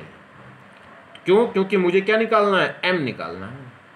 इस टेंशन की वैल्यू को उठा के यहाँ रखेंगे, और साइन थीटा की वैल्यू को हम इस ट्रायंगल से निकाल सकते हैं साइन थीटा, क्योंकि ये एंगल क्या है, यहाँ थीटा है। तो साइन थीटा क्या होता है, परपेंडिकुलर अपॉन हाइपोटेन्यूज, तो हो जाएगा x अपॉन दिस। चलिए, तो देखिए टेन थीटा, अगर उस ट्रायंगल से टेन थीटा निकालूं तो ये देखिए, ये तो एंगल था, ये तो ट्रायंगल बन रहा था, ये और ये एंगल था थीटा। तो टेन थीटा होगा परपेंडिकुलर अपॉन हाइपोटेन्यूज, यानी कि x अपॉन एल। तो टेन थीटा हो गया x अपॉन एल। थीटा बहुत छोटा है तो टेन थीटा या साइन थीटा एक ही बात हो गई। Tan theta sine theta almost equal होंगे, किसके इक्वल होंगे, थीटा के। तो जो टेन थीटा था वही साइन थीटा है, वही थीटा है कितना, x अपॉन एल। तो बस यहाँ से 2t sine theta is equal to क्या था, mg। t मैं निकाल चुका था। ठीक है, t की 2 तो 2 है, t की जगह मैंने रख दिया देखो ये, और साइन थीटा की जगह क्या रख दूंगा, X upon L equal to क्या था, एम जी। तो बस अब तो यहाँ से क्या निकल जाएगी, वैल्यू ऑफ एम आ जाएगी। क्लियर होगी बात। नेक्स्ट देखिए, stress versus strain curve. Stress versus strain curve, इसके बारे में देखिएगा। ये क्या है, मेरे पास कोई, जैसे मेरे पास क्या है, कोई वायर है, उस वायर पे मैं क्या कर रहा हूँ, लगातार क्या कर रहा हूँ, एक डिफॉर्मिंग फोर्स अप्लाई कर रहा हूँ, और डिफॉर्मिंग फोर्स की वैल्यू लगातार बढ़ाता जा रहा हूँ, बढ़ाता जा रहा हूँ, बढ़ाता जा रहा हूँ, बढ़ाता जा रहा हूँ। तो उस वायर पे स्ट्रेस और स्ट्रेन का जो कर्व है वो कैसे आएगा उस वायर का, वो हम देख रहे हैं। क्वेश्चन समझ गए आप। एक वायर है, उस वायर पे मैं क्या कर रहा हूँ, डिफॉर्मिंग फोर्स एक्ट कर रहा हूँ, और जो लगातार क्या कर रहा हूँ, डिफॉर्मिंग फोर्स को लगातार बढ़ाता जा रहा हूँ। तो ये देखना है कि उस वायर की स्ट्रेस और स्ट्रेन का कर्व कैसे वेरी करेगा। तो मैं ये ले रहा हूँ, वर्टिकल कंपोनेंट ले लिया स्ट्रेस और हॉरिजॉन्टल कंपोनेंट ले लिया स्ट्रेन। एक वायर है जिसपे मैं लगातार डिफॉर्मिंग फोर्स बढ़ा रहा हूँ। तो कह रहा है the given curve and given curve यानी कि कर्व इज डिफरेंट फॉर यानी कि डिफरेंट फॉर डिफरेंट मटेरियल। पहली बात तो ये कह रहा है कि जो कर्व निकल के आएगा किसका, स्ट्रेस और स्ट्रेन का, कब, जब किसी भी वायर पे या किसी भी मटेरियल के वायर पे मैं क्या कर रहा हूँ, डिफॉर्मिंग फोर्स को लगातार बढ़ा रहा हूँ। तो ये जो कर्व आएगा स्ट्रेस और स्ट्रेन का, वो डिफरेंट डिफरेंट मटेरियल के लिए क्या होगा, डिफरेंट डिफरेंट। यानी कि स्टील के वायर के लिए कुछ और होगा, कॉपर के वायर के लिए कुछ और होगा, एल्युमिनियम के वायर के लिए कुछ और होगा। तो डिफरेंट डिफरेंट मटेरियल के लिए क्या होगा, डिफरेंट डिफरेंट होगा। क्यों, क्योंकि हर एक की इस, देखिए हर एक मटेरियल की क्या है, हर एक मटेरियल की जो है इलास्टिक लिमिट क्या होगी, डिफरेंट डिफरेंट होगी। पहली बात क्यों, क्योंकि उसकी यंग मॉडुलस क्या होगी, डिफरेंट डिफरेंट होगी। यानी कि उसकी जो नेचर है वो क्या होगी, अलग होगी। किसी में डक्टाइल नेचर ज़्यादा होगी, किसी में मेलेबल्स नेचर ज़्यादा होगी। ठीक है, आ रही बात समझ में। चलिए, तो क्या ये जो कर्व है, तो पहली बात तो क्या है, the given curve different for the different material. अब क्या है, ये हमारे पास स्ट्रेस है और ये स्ट्रेन है। जैसे जैसे मैंने इस पर डिफॉर्मिंग फोर्स लगाना शुरू किया, डिफॉर्मिंग फोर्स अगर लगाऊंगा तो स्ट्रेस भी बढ़ेगी, क्योंकि स्ट्रेस होती है फोर्स अपॉन एरिया, और स्ट्रेन भी बढ़ेगी, स्ट्रेन होती है change in configuration upon original configuration. तो जैसे जैसे मैं डिफॉर्मिंग फोर्स बढ़ाऊंगा तो ये ग्राफ बिल्कुल स्ट्रेट चलेगा, और दोनों का इनका जो रेशो है वो कांस्टेंट रहेगा। अगर मैं स्लोप, इस कर्व का स्लोप निकालूं, किसी भी कर्व का स्लोप निकालते हैं तो perpendicular quantity divided by horizontal quantity.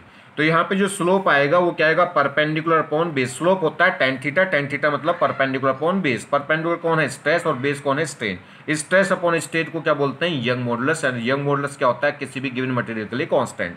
और जब ये कांस्टेंट होता है तो इसलिए ग्राफ बिल्कुल स्ट्रेट लाइन जाएगा, मतलब हर एक पॉइंट का स्लोप क्या रहेगा, सेम। तो ये क्या है, ओ से ए तक, तो क्या है, जैसे जैसे डिफॉर्मिंग फोर्स बढ़ाएंगे वैसे वैसे कर्व जो है बिल्कुल स्ट्रेट आएगा। कब तक, जब तक इलास्टिक लिमिट है। और जैसे ही क्या है, ये इलास्टिक लिमिट के पास आएगा तो ओ से ए तक तो बिल्कुल स्ट्रेट रहेगा। यानी कि इससे ओ से ए का जो ग्राफ है उसका जो स्लोप है वो किसको बताएगा, उसके यंग मॉडुलस को। मगर जैसे ही फोर्स क्या है इस ए से ऊपर जाएगा तो ये ग्राफ इस टाइप से होगा, इस टाइप से बी पॉइंट पाएगा, बी से फिर सी पाएगा, और सी से फिर कहाँ जाएगा, देखिए ए से बी पे, बी से फिर सी पे, सी से फिर ये डी पे। कैसे आ रहा है समझिए, ये इलास्टिक लिमिट थी। यहाँ पे क्या, अगर ए तक हमने ला के छोड़ दिया तो ये वापस ओरिजिनल 100% ओरिजिनल फॉर्म में पहुंच जाएगा। ये पीक पॉइंट हो गया, लास्ट पॉइंट। लास्ट पॉइंट अगर यहाँ पे हमने क्या करा, इसको अगर डिफॉर्मिंग फोर्स को हटा दें तो रिस्टोरिंग फोर्स वापस ओरिजिनल फॉर्म तक ले आएगा। मगर इससे अब ज़्यादा हमने डिफॉर्मिंग फोर्स कर दिया तो अब इसमें कुछ ना कुछ, अगर हम क्या करें, इस कंडीशन पर आके अगर डिफॉर्मिंग फोर्स को हटाएं तो कुछ ना कुछ एलोंगेशन रह ही जाएगा। अब ये वापस नेचुरल 100% ओरिजिनल फॉर्म में नहीं आ सकता। इसके बाद अगर बी के बाद आगे जाने लगे सी तक तो ये इसकी जो इलास्टिसिटी है वो प्रॉपर्टी कम होने लगेगी। यानी कि डिफॉर्मिंग जो कह सकते हैं रिस्टोरिंग फोर्स वो बहुत कम होने लगेगा। और सी से आगे चले जाएंगे तो अब ये इसे कहीं भी छोड़ दो, ये वापस ओरिजिनल फॉर्म में बिल्कुल, यानी कि अब ये रिटर्न नहीं होगा। अब इस समय सी के बाद इस पर क्या हो जाएगा, सी के बाद अगर जाएंगे तो सी पॉइंट के बाद इसमें रिस्टोरिंग फोर्स क्या हो जाएगा, ऑलमोस्ट जीरो। अब ये बिल्कुल भी अगर यहीं छोड़ देंगे तो यहीं रुका रहेगा। और आगे खींच दें, और आगे खींच दें तो अब कंडीशन ऐसी आएगी कि ये वायर क्या होने लगेगा, हीट होने लगेगा, और ये क्या होगा, थिन होने लगेगा। और ज़्यादा जाएंगे तो अब ये क्या होगा, वायर थिन होने लगेगा, थिन होने लगेगा। और क्या है, यहाँ एक कंडीशन ऐसी आएगी कि इसके बाद अगर इस पर डिफॉर्मिंग फोर्स भी हटा दो तब भी इसकी अब लेंथ बढ़ती चली जाएगी, और ये फाइनली क्या हो जाएगा, ब्रेक हो जाएगा। तो डी पॉइंट पे फाइनली अब ये क्या हो जाता है, ब्रेक। यानी कि इस पीक पॉइंट के बाद अगर आप इस पर फोर्स, डिफॉर्मिंग फोर्स सारा हटा दो तब भी अपने आप एलोंगेट होता चला जाएगा। यहाँ तक क्या है, यहाँ के बाद अगर आप डिफॉर्मिंग फोर्स हटाओगे तो क्या होगा, ये वापस नहीं लौटेगा बिल्कुल भी। यहाँ सी से इसके बीच में लगाओगे, डिफॉर्मिंग फोर्स हटाओगे तो ये कुछ ओरिजिनल फॉर्म को रिटेन कर लेगा और कुछ रह जाएगी। अगर इसके बाद यहाँ तक पहुँचा, इससे पहले है, तो इससे पहले 100% क्या कर लेता है, ओरिजिनल फॉर्म को रिटेन कर लेता है। अब सुनिए, ये जो बी और सी के बीच की पॉइंट है, ये प्लास्टिक लिमिट कहलाती है। ये क्या कहलाती है, प्लास्टिक लिमिट। ठीक है, तो इस समय जो है क्या है, प्लास्टिक लिमिट है। और ये बी और सी की जो प्लास्टिक लिमिट की लेंथ है, ये डिपेंड करती है कि जो नेचर है, जो मटेरियल है, वो मोर डक्टाइल है या मोर ब्रिटल है। अगर ये मोर डक्टाइल नेचर का मटेरियल हुआ तो बी और सी जो पार्ट है, बी और सी पार्ट की जो लेंथ है वो क्या होगी, लार्ज होगी। बी और सी पार्ट की मतलब प्लास्टिक जो लिमिट है वो डक्टाइल वाले नेचर में क्या होगी, ज्यादा होगी। डक्टाइल का मतलब जानते हो, देखिए डक्टाइल का मतलब क्या है, जो क्या है थिन शीट में क्या हो सके, कन्वर्ट। जिसमें जैसे हम क्या करते हैं, चॉकलेट पैक होती आती हैं एल्युमिनियम, यानी कि एल्युमिनियम की शीट होती हैं, दवाई पैक होकर आती हैं, तो जिसमें डक्टाइल नेचर ज़्यादा हो, मतलब डक्टाइल नेचर का मतलब होता है जो क्या है, यानी कि थिन शीट में कन्वर्ट करी जा सकती हो। ठीक है, तो अगर ये मोर डक्टाइल है, अगर डक्टाइल नेचर ज़्यादा है तो बी और सी की लेंथ क्या होगी, ज़्यादा।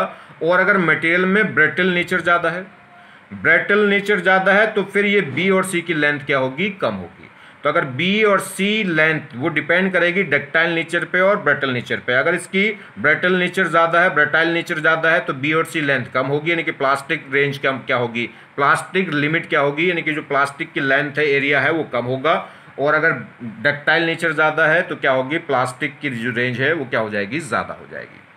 चलिए कुछ बातें इसमें, ये डिफरेंट मटेरियल के लिए डिफरेंट है। कहीं से भी आप एनसीईआरटी से भी इसको पढ़ सकते हैं, या कोई आपके पास कोई भी रेस्पेक्टिव किसी कोचिंग का पैकेज हो तो वहाँ से भी इस ग्राफ को थोड़ा सा आप देख सकते हैं। चलिए यहाँ देखिए कुछ स्पेस यानी कि रीजन है, स्पेस है, जैसे ओ से ए तक का जो स्पेस है, तो ओ से ए तक के स्पेस में क्या है, लीनियर, ये क्या होगा, लीनियर रीजन होगा, लीनियर स्पेस होगा। स्ट्रेस डायरेक्टली प्रोपोर्शनल होगी स्ट्रेन के, यानी कि हुक्स लॉ इसमें एप्लीकेबल होगा। ठीक है, हुक्स लॉ इज ओबे इन द रीजन, किसमें, ओ से ए तक के रीजन में हुक्स लॉ क्या है, एप्लीकेबल होगा। यानी कि जिस स्ट्रेस और स्ट्रेन एक दूसरे के क्या होंगी, प्रोपोर्शनल, या कह सकते हैं स्ट्रेस अपॉन स्ट्रेन का जो रेशियो है वो यंग मॉडुलस को बता देगा। On the removal of the deforming force, अगर इस सिचुएशन में, इस रेंज में, ओ से ए तक की रेंज में अगर आप क्या करें, on removing the deforming force body regain its original shape, तो बॉडी क्या करेगी, अगर इस स्पेस में, इस स्पेस ओ ए स्पेस में अगर आप क्या करें, डिफॉर्मिंग फोर्स हटा दें तो बॉडी वापस 100% नेचुरल शेप में आ जाएगी। The slope of the line O A give the Young modulus of the elasticity of the material of wire. ये कह रहा है ओ और ए का, इस कर्व का, यानी कि ओ ए रीजन में जो कर्व है, इस कर्व का जो स्लोप है, वो स्लोप हमें क्या बता देगा, यंग मॉडुलस को बता देगा, यंग मॉडुलस ऑफ इलास्टिसिटी को। अब बात कर लें रीजन ए बी की, तो ए बी रीजन में देखिए ए से बाद पहले ऊपर गया था ग्राफ, फिर नीचे आया था इस टाइप से, पहले ए से यहाँ गया, फिर ये बी पाया, फिर ये सी था, फिर ये इससे डी था। तो कह रहा है नॉन लीनियर रीजन, हाँ जी, ए और बी जो रीजन है उसमें ग्राफ ये लीनियर नहीं है, मतलब स्लोप क्या कर रहा है, वेरी कर रहा है, मतलब कह सकते हैं यंग मॉडुलस क्या है वहाँ वेरी करेगा। Stress is not directly proportional to the strain, यानी कि उस केस में हुक्स लॉ एप्लीकेबल नहीं है, क्योंकि स्ट्रेस और स्ट्रेन का जो स्ट्रेस वो डायरेक्टली प्रोपोर्शनल नहीं होगी किसके, स्ट्रेन के, that is Hooke's law is not obey. On removal of deforming force body regain, यानी कि रिगेन इट्स ओरिजिनल शेप, ये कह रहा है वहाँ तक क्या है, अगर हम क्या करें उसमें, अगर डिफॉर्मिंग फोर्स हटाएंगे तो बॉडी क्या करेगी, रिगेन करेगी अपनी ओरिजिनल शेप को। मगर उसके बाद अगर बी पॉइंट के बाद चले जाएं, तो बी पॉइंट के बाद जाएंगे तो प्लास्टिक लिमिट आएगी, और उस केस में फिर वो ओरिजिनल फॉर्म को रिगेन नहीं करती। और सी से भी आगे चले जाएं तो फिर क्या होगा, ये बिल्कुल भी रिगेन नहीं करती। और अगर और थोड़ा सा आगे चले जाएं तो फिर कंडीशन ऐसी आ जाती है कि डिफॉर्मिंग फोर्स भी हटा दो तो भी क्या है, वायर थिन होता चला जाता है, और थिन होते होते फाइनली क्या हो जाता है, ब्रेक हो जाता है। चलिए और एक क्वेश्चन, एक दो क्वेश्चन देख लें इस पे। A rod having mass m and length L is placed on the smooth horizontal floor. If the Young modulus of the material of the rod is Y and force F is applied at one of its end, then calculate the strain at the midpoint. ये कह रहा है एक rod है जो rough horizontal surface पे, यानी कि क्या है, एक हॉरिजॉन्टल सरफेस पर रखी हुई है, जिसकी लेंथ है L, मास है M, और उस पर कितना फोर्स F लग रहा है, F। ठीक है, स्मूथ सरफेस है। चलिए जी, और इस मटेरियल का जो यंग मॉडुलस है वो कितना है, y है। तो क्या पूछ रहा है, strain at the mid point, इस मिड पॉइंट पर स्ट्रेन। इस टाइप के क्वेश्चन हमने न्यूटन्स लॉ में करे थे, और क्या पूछ रहा था, टेंशन पूछ रहा था इस रोड में, किस पॉइंट पे, इस पॉइंट पे यहाँ टेंशन क्या होगी। तो देखिए, एक तो सिंपल सा तरीका है, मिड पॉइंट पे मुझे देखिए स्ट्रेन कैसे निकलेगी।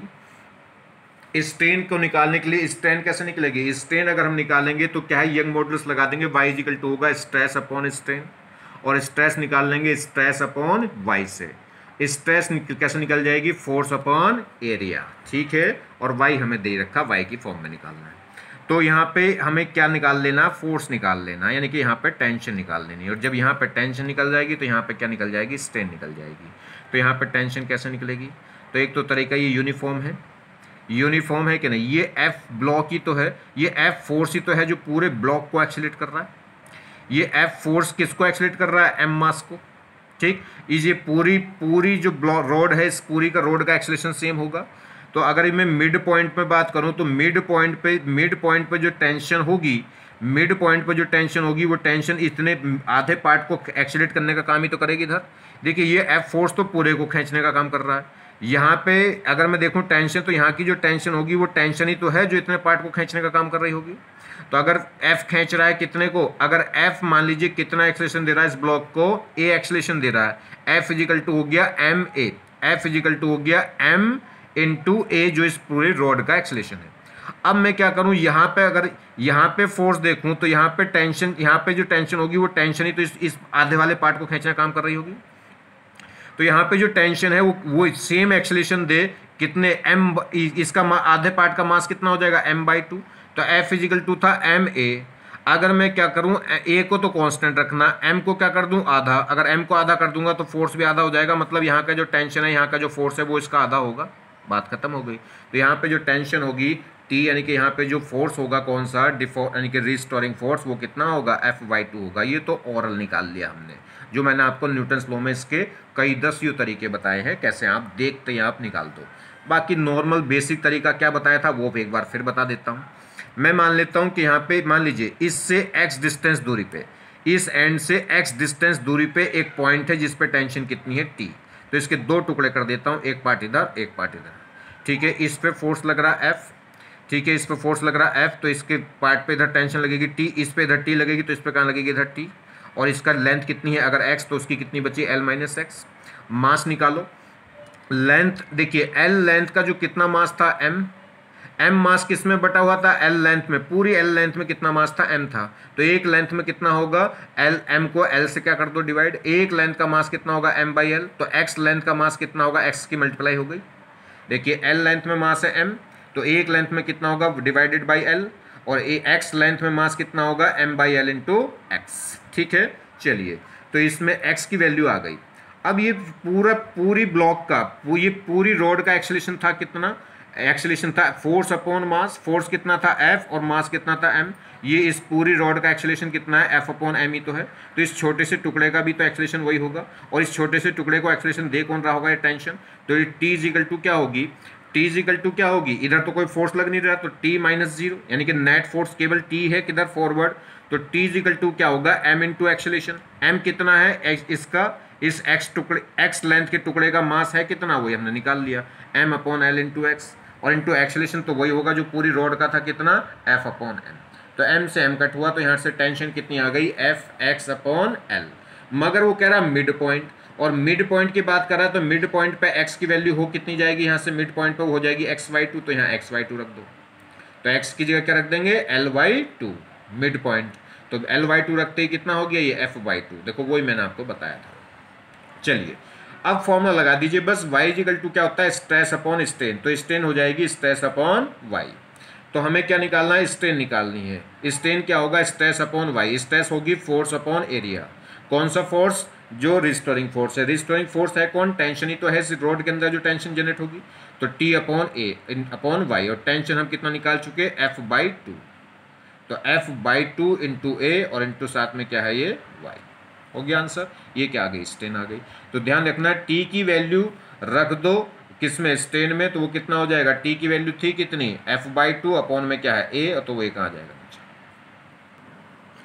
तो देखिए समझ गए। तो जहाँ भी जिस भी पॉइंट पे वो स्ट्रेन निकलवाए उस पॉइंट पे आप क्या निकाल लेनी है, स्ट्रेस। और स्ट्रेस कैसे निकलेगी, फोर्स अपॉन एरिया। और फोर्स क्या होगा, जो भी डिफॉर्मिंग फोर्स, जो भी रिस्टोरिंग फोर्स होगा, रिस्टोरिंग फोर्स क्या होगा, टेंशन हो जाएगी। अगर कोई भी वायर है, कोई भी पर्टिकुलर वायर है, तो उसमें हर सब जगह टेंशन, मासलेस वायर है तो टेंशन सब जगह सेम होती है, मैंने आपको न्यूटन्स लॉ में बता रखा है। अगर कोई रॉड है जो मासिव रॉड है या मासिव कोई स्ट्रिंग है, तो उसके इसमें डिफरेंट पॉइंट पे टेंशन क्या होगी, डिफरेंट होगी। तो जिस भी पॉइंट पे स्ट्रेन पूछ रहा है उस पॉइंट पे आप क्या निकाल लेंगे, टेंशन निकाल लेंगे, ठीक है। और बस नॉर्मल फॉर्मूले में रखेंगे। दो ही फॉर्मूले हैं, एक तो स्ट्रेस का हो गया, स्ट्रेस तो पता ही है फोर्स अपॉन एरिया, और इस यंग मॉडुलस का फॉर्मूला हो गया यानी कि हुक्स लॉ का y = स्ट्रेस अपॉन स्ट्रेन, ठीक है। एक तो यहाँ से निकल जाएगा स्ट्रेन का फॉर्मूला, कैसा आ जाएगा, स्ट्रेन आ जाएगी स्ट्रेस अपॉन y, और एक स्ट्रेस स्ट्रेन क्या होती है, change in configuration upon original configuration, यानी कि डेल्टा एल अपॉन एल। देखिए अब देखिए वर्क मॉडुलस ऑफ इलास्टिसिटी। तो वर्क मॉडुलस ऑफ इलास्टिसिटी में क्या होगा, वही मॉडुलस होता है स्ट्रेस अपॉन स्ट्रेन। अब वर्क मॉडुलस निकालना है तो क्या होगा, वॉल्यूमेट्रिक स्ट्रेन आ जाएगी, ठीक है। तो अब जैसे बात करें, ये हमारे पास कोई स्फीयर है, इस स्फीयर पे हम ये प्रेशर लगाएंगे, फोर्स लगाएंगे, जो इसको क्या करेगा, डिफॉर्म करेगा, ठीक है। तो इस पर जो रिस्टोरिंग फोर्स है वो क्या होगा, आउटवर्ड लगेगा, ठीक है। तो प्रेशर में चेंज, तो इसमें क्या होगा, प्रेशर में चेंज होगा। तो प्रेशर में चेंज ही क्या करेगा, वॉल्यूम को चेंज करता है। तो जब ये प्रेशर, जैसे इस पर प्रेशर डलेगा वही क्या करेगा, इसके वॉल्यूम में चेंज कर देगा। तो यहाँ पे जो प्रेशर है वही एक तरीके से क्या हो गया, प्रेशर। स्ट्रेस एक तरीके से फोर्स अपॉन एरिया प्रेशर ही तो होता है, तो स्ट्रेस एक तरीके से क्या है, प्रेशर ही तो है, ठीक है। तो प्रेशर में जैसे चेंज करोगे, यानी कि रिस्टोरिंग फोर्स में, यानी कि स्ट्रेस में जैसे चेंज करोगे, वैसे क्या होगा, स्ट्रेन में चेंज हो जाएगा, यानी कि स्ट्रेन हो जाएगी, यानी कि वॉल्यूम में क्या हो जाएगा, चेंज। तो यहाँ पे जो वर्क मॉडुलस है वो क्या होगा, stress upon strain, stress volumetric strain. Stress क्या होगा, स्ट्रेस होगा चेंज इन प्रेशर, ठीक है, चेंज इन प्रेशर, वही तो स्ट्रेस हो गई, क्योंकि स्ट्रेस होता है फोर्स अपॉन एरिया, वही तो प्रेशर होता है। तो जो स्ट्रेस होती है वो किससे डिफाइन हो जाएगी, चेंज इन प्रेशर से। और वॉल्यूमेट्रिक स्ट्रेन क्या होगी, change in volume upon original volume, मगर नेगेटिव का क्यों, क्योंकि वॉल्यूम इस केस में घटेगा, जब इसे आउटसाइड से प्रेस करेंगे तो वॉल्यूम क्या होता जाएगा, डिक्रीज। तो V क्या हो गया यहाँ, bulk modulus of elasticity, delta V क्या हो गया, चेंज इन वॉल्यूम, और ये कह रहा है प्रेशर इंक्रीज करने पर वॉल्यूम कम होगा, इसलिए क्या आ गया, माइनस साइन, ठीक है। चलिए इलास्टिक पोटेंशियल एनर्जी, ठीक है, यहाँ पे क्वेश्चन पूछा जाता है या यंग मॉडुलस पे क्वेश्चन पूछा जाता है। इससे नॉर्मली यंग मॉडुलस को आप ठीक से कर लीजिए, और इलास्टिक पोटेंशियल एनर्जी ये जो टॉपिक है ये बहुत आसान सा है। देखिए ये आपने पढ़ भी रखा है किसमें, वर्क पावर एनर्जी में। अगर जैसे हमारे पास कोई स्प्रिंग है, स्प्रिंग से रिलेट कर देता हूँ मैं इसको, वर्क पावर एनर्जी। जैसे हमारे पास कोई स्प्रिंग है जिसका स्प्रिंग कांस्टेंट कितना है, के। जैसे इस पर मैं एक लोड लगाऊंगा m मास का, तो क्या होगा, नीचे ये अलोंगेट करेगा स्प्रिंग। मान लीजिए स्प्रिंग में कितनी डिफॉर्मेशन हो गई, x लेंथ की डिफॉर्मेशन हो गई, या कह सकते हैं अलोंगेशन कितना हो गया, x। तो जैसे इस पे m मास लटका देंगे और ये क्या है, इक्विलिब्रियम स्टेट में आ गया, मान लीजिए इस समय x लेंथ जाके चला गया, वापस इक्विलिब्रियम में आ गया, तो इसमें डिफॉर्मेशन अलोंगेशन कितना हो गया, x। तो इस पर डाउनवर्ड लगेगा वेट mg, और एक अपवर्ड फोर्स लगेगा kx, एक अपवर्ड रिस्टोरिंग फोर्स लगेगा कितना, kx, जो क्या है डिस्प्लेसमेंट के अपोजिट लगता है। जो हमेशा अपोजिट क्यों लगता है, क्योंकि इस स्प्रिंग को वापस नेचुरल फॉर्म में लाने की कोशिश करेगा। तो F क्या होगा, जो रिस्टोरिंग फोर्स होगा वो F होता है kx। अगर वेक्टर फॉर्म लिखेंगे तो फोर्स की जो डायरेक्शन है वो डिस्प्लेसमेंट की क्या होगी, रिवर्स होगी, यानी कि डिस्प्लेसमेंट डाउनवर्ड हुआ तो फोर्स कहाँ लगेगा, अपवर्ड। और इस समय इस स्प्रिंग में कितना लोंगेशन हो गया, x, तो इसमें डिफॉर्मिंग फोर्स कितना होगा, F kx। और इस स्प्रिंग में जो इस इलास्टिकल पोटेंशियल एनर्जी स्टोर हो जाती है वो कितनी हो जाएगी, तो स्प्रिंग एनर्जी स्टोर कितनी होती है, 1/2 kx², जहाँ k क्या है, स्प्रिंग कांस्टेंट, और x क्या होता है, लोंगेशन, ठीक है। तो इसी से रिलेट कर देंगे। देखिए तो अभी जैसे हमारे पास ये एक रॉड थी जिसकी लेंथ थी l, ठीक। इस पे ये खुद के मास की वजह से, इसका खुद का वेट होगा, खुद के वेट की वजह से क्या हो गया, अलोंगेट हो गया। कितनी लेंथ अलोंगेट हो गया, मान लीजिए l, ठीक। और इसका यंग मॉडुलस कितना है, मान लीजिए y। तो यहाँ से अगर हम y निकालें, यंग मॉडुलस y होगा स्ट्रेस अपॉन स्ट्रेन, ठीक।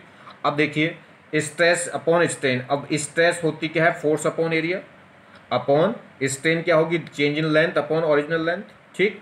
अब यहाँ से करिए, ये देखिए a तो आ जाएगा नीचे, और ये l कहाँ पहुँच जाएगी, ऊपर, तो हो गया FL upon A into delta है, क्लियर। यहाँ से अब क्या करें, यहाँ से अगर मैं फोर्स निकाल दूँ तो फोर्स क्या हो जाएगा, ये जो अपॉन में वैल्यू थी वो यहाँ चली जाएगी, तो ये हो जाएगा वाई इंटू ए इंटू डेल एल, और अपॉन में क्या हो जाएगा एल, ये आ जाएगा फोर्स। ठीक, तो ये इतनी वैल्यू हो गई फोर्स की। क्लियर। अब जरा एक और चीज़ देखिए, अब हमारे पास फोर्स इजिकल टू था क्या, एफ इजिकल टू क्या था, के एक्स था। एक्स मतलब अलोंगेशन, जो अलोंगेशन था, और यहाँ डेल एल भी तो अलोंगेशन ही तो है। तो बस ये बाकी जो पार्ट बचा वो कौन हो गया, के बच गया। ठीक है, तो इसे कंपेयर कर दो किससे, एफ इजिकल टू के एक्स से। तो ये जो ये इतना जो पार्ट है, ये को एक्स तो क्या है एलोंगेशन, तो यहाँ पे डेल एल क्या है एलोंगेशन, तो ये तो आपस में कंपेयर हो गए। तो के किसके इक्वल हो गया, वाई ए अपॉन एल के। तो यहाँ से के की वैल्यू निकल कर आ गई, के कितना आ गया, वाई ए अपॉन एल। एक और दूसरी बात, अगर मुझे डेल एल निकालनी है तो डेल एल कैसे निकल जाएगी, देखिए, या तो यहीं से निकाल लो आप डेल एल। देखिए डेल एल की फॉर्म निकाल, अगर यहाँ से डेल एल निकालोगे तो वो क्या होगा, ये ऊपर चला जाएगा, एफ एल अपॉन क्या हो जाएगा, वाई ए। ठीक है, तो डेल एल निकालना नहीं कि एक्स आ गया। तो अगर मैं के निकालना तो ये तो के की वैल्यू है, और एक्स की वैल्यू किसके इक्वल है, डेल्टा एल के, और डेल्टा एल निकालना इससे तो क्या हो जाएगा, एफ एल अपॉन वाई ए। क्लियर। तो देखिए जी, तो अगर हमें इलास्टिकल पोटेंशियल एनर्जी निकालनी है तो U इजिकल टू होती है 1/2 के एक्स स्क्वायर, किसके लिए, स्प्रिंग के लिए। इस स्प्रिंग को हमने रिलेट कर दिया था रॉड से, तो K की वैल्यू तो किसके इक्वल आई थी, वाई ए अपॉन एल। तो K की जगह तो हमने क्या रख दिया, वाई ए अपॉन एल। और X की वैल्यू किसके इक्वल आई थी, एफ एल अपॉन ए वाई। तो एफ एक्स की जगह रख दिया एफ एल अपॉन ए वाई, और इसका एक्स का स्क्वायर था तो इसका भी क्या कर दिया, स्क्वायर। बस यहाँ से सॉल्व करेंगे इसको।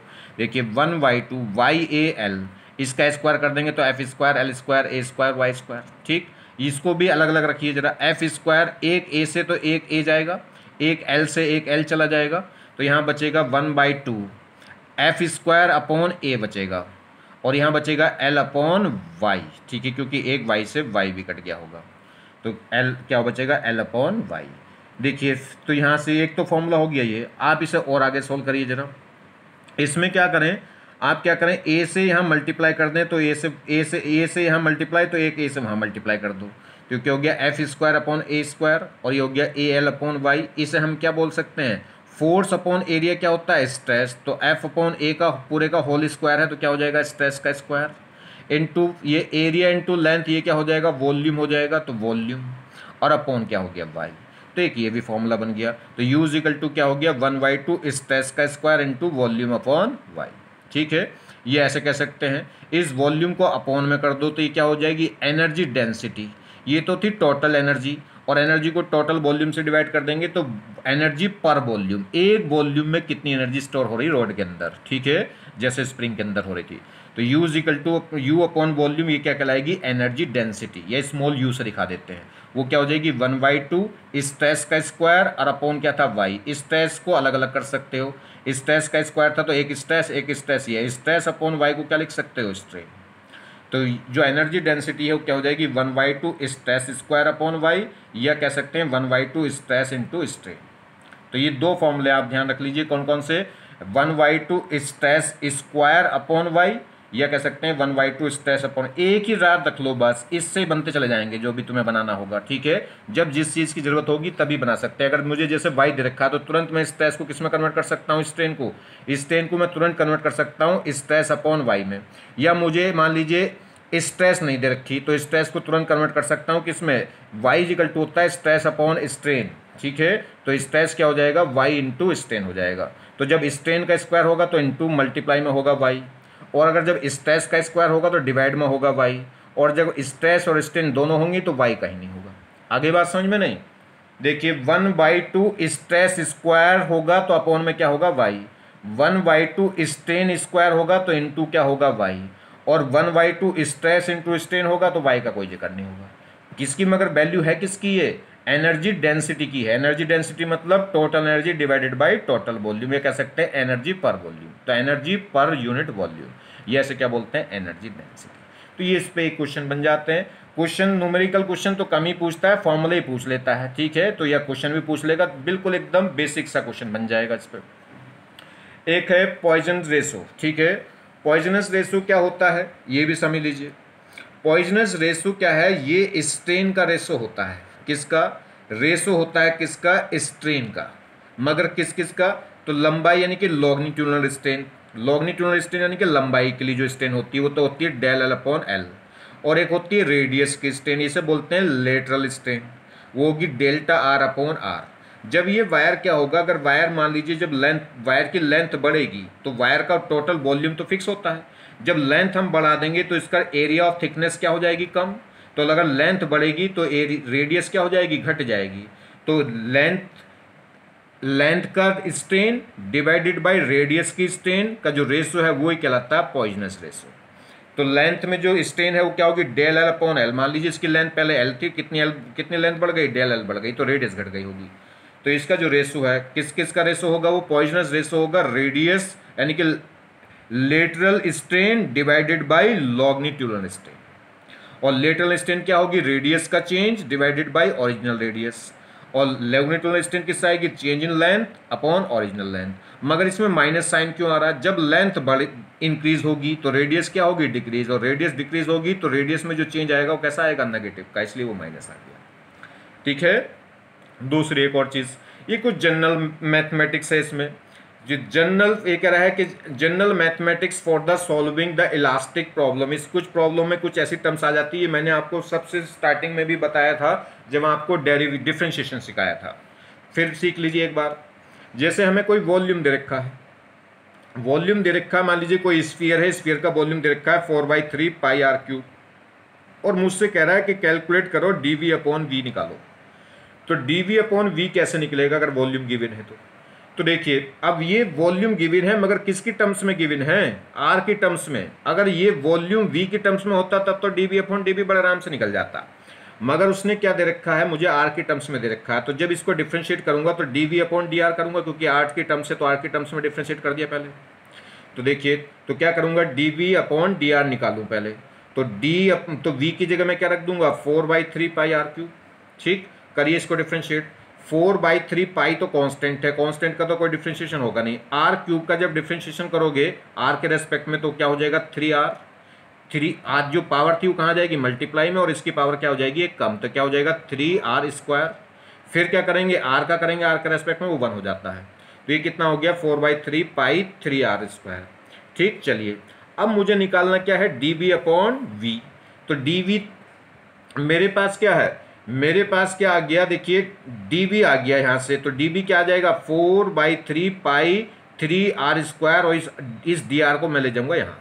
ठीक है, तो dv अपॉन dv रखना, निकालना मुझे। तो dv की वैल्यू तो ये हो गई 4/3 पाई 3r² इंटू dr, और अपॉन में v है तो यहाँ अपॉन में क्या कर दिया, v। अब इसे सोल्व करेंगे, v की वैल्यू को हम क्या रख सकते हैं, तो v की जगह हम क्या रख सकते हैं, ये पूरा 4/3 पाई आर क्यूब।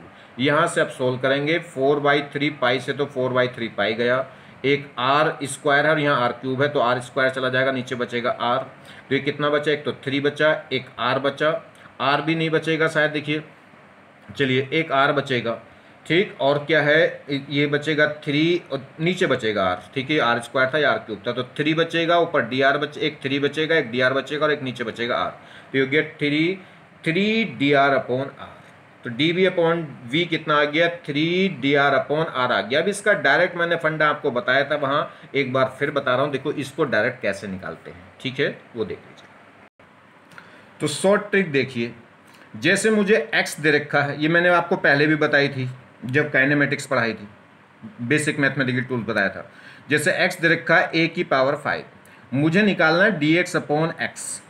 तो क्या करेंगे, सीधा डायरेक्ट क्या करेंगे, जो भी इसकी पावर है वो यहाँ मल्टीप्लाई करेंगे, जो पावर थी वो यहाँ मल्टीप्लाई और इंटू dA अपॉन a कर देंगे। ठीक है, जब dx, अगर x और a का रिलेशन दे रखा है, मुझे निकालना है dx अपॉन x, तो क्या होगा, जो भी पावर है a की उसको पावर को मल्टीप्लाई करेंगे और क्या होगा, dA अपॉन a। जैसे ये x इक्वल टू दे रखा है, x इक्वल टू दे रखा है 4 पाई b का क्यूब, और मुझे निकालना है dx अपॉन x। तो 4 पाई तो वैसा का वैसे ही है, 4 पाई कुछ नहीं, सिर्फ ये जो भी कांस्टेंट है वो सब हटा देने हैं, सब कट जाएंगे। तो बस b3 को देखना है, तो जो पावर थी 3 वो तो आ जाएगी मल्टीप्लाई में, और क्या रह जाएगा, db अपॉन b।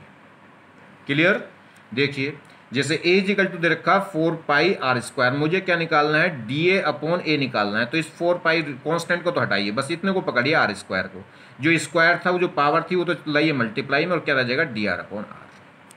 सेम कहानी जैसे यहाँ v इक्वल टू था पाई r² h, तो इसमें दो अननोन है, एक आर स्क्वायर है और एक एच है, तो दोनों का अलग अलग। पाई को तो बस भूल जाइए, एक बार आर स्क्वायर का करो, कितना जो इस पावर थी वो आ जाएगी मल्टीप्लाई में, और D R upon R plus, जब वो मल्टीप्लाई में हो तो यहाँ प्लस।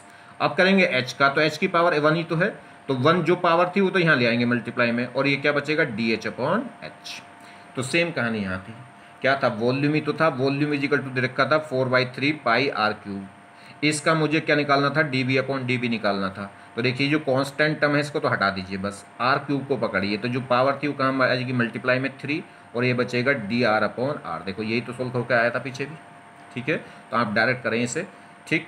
अब देखिए एक और चीज़, मैंने जो स्ट्रेस और स्ट्रेन कर्व बताया है वो डिफरेंट मटेरियल के लिए डिफरेंट है। उसमें कहाँ तक इलास्टिक लिमिट है, कहाँ तक प्लास्टिक लिमिट है, और फिर किसके बाद क्या है डिफॉर्मिंग बिल्कुल भी नहीं होगा, और फिर किसके बाद क्या हो जाएगा वो डिफॉर्मिंग फोर्स हटाने के बाद भी क्या होगा, यानी कि रिटेन नहीं होगा, डिफॉर्मिंग फोर्स हटाने के बाद भी फर्दर लेंथ फिर थिन होता जाएगा और ब्रेक हो जाएगा।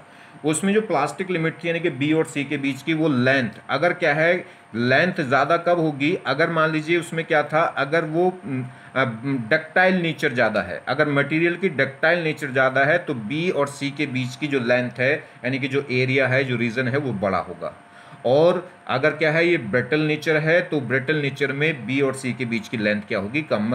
मतलब जो बी सी वाला पार्ट है वो डक्टाइल नेचर वाले मटेरियल में ज़्यादा मिलेगा और ब्रिटल वाले में कम मिलेगा। डक्टाइल का मतलब शायद मैं पीछे उल्टा बता गया, डक्टाइल का मतलब होता है जो ज़्यादा जो थिन वायर में कन्वर्ट किया जा सके, और ब्रिटल का मतलब होता है जो थिन शीट में ज़्यादा कन्वर्ट किया जा सके। तो ब्रिटल नेचर का मतलब होता है छोटी छोटी पतली पतली थिन शीट में कन्वर्ट कर सकें, जैसे कि चॉकलेट या मेडिसिन पैक होकर आती हैं, और डक्टाइल का मतलब होता है थिन वायर। एक और इम्पोर्टेंट बात बता दूं इंटरेस्टिंग, जैसे सबसे ज़्यादा डक्टाइल नेचर किसकी होती है, गोल्ड की। गोल्ड में क्या है, 1 ग्राम गोल्ड का, 1 ग्राम गोल्ड से आप क्या कर सकते हैं, 1 से लेकर 3 किलोमीटर तक का वायर बना सकते हैं, ठीक है। वैसे कुछ मतलब ये है कि इसकी जो लिमिट है, तो 1 ग्राम गोल्ड से आप समझ रहे हैं कितना, लगभग क्या है 1 से 3 किलोमीटर तक का लंबा वायर आप क्या कर सकते हैं, बना सकते हैं। तो इसकी डक्टाइल नेचर बहुत ज़्यादा होती है, ठीक है। 2-3 बातें बतानी है मुझे। 2 बातें क्या है, देखिए सिंपल सी बात है कि आप बस पढ़ें और पढ़ें। कैसे, अगर आपको क्या है, आपको लगता है कि मुझे क्या करना है कि कोई भी जॉब चाहिए, कोई भी सिलेक्शन चाहिए, कोई भी अच्छे नंबर चाहिए, तो वो कब मिलेगा, वो बैठ के सोचने से नहीं मिलेंगे। सिर्फ पढ़ते रहें पढ़ते रहें पढ़ते रहें, ठीक है।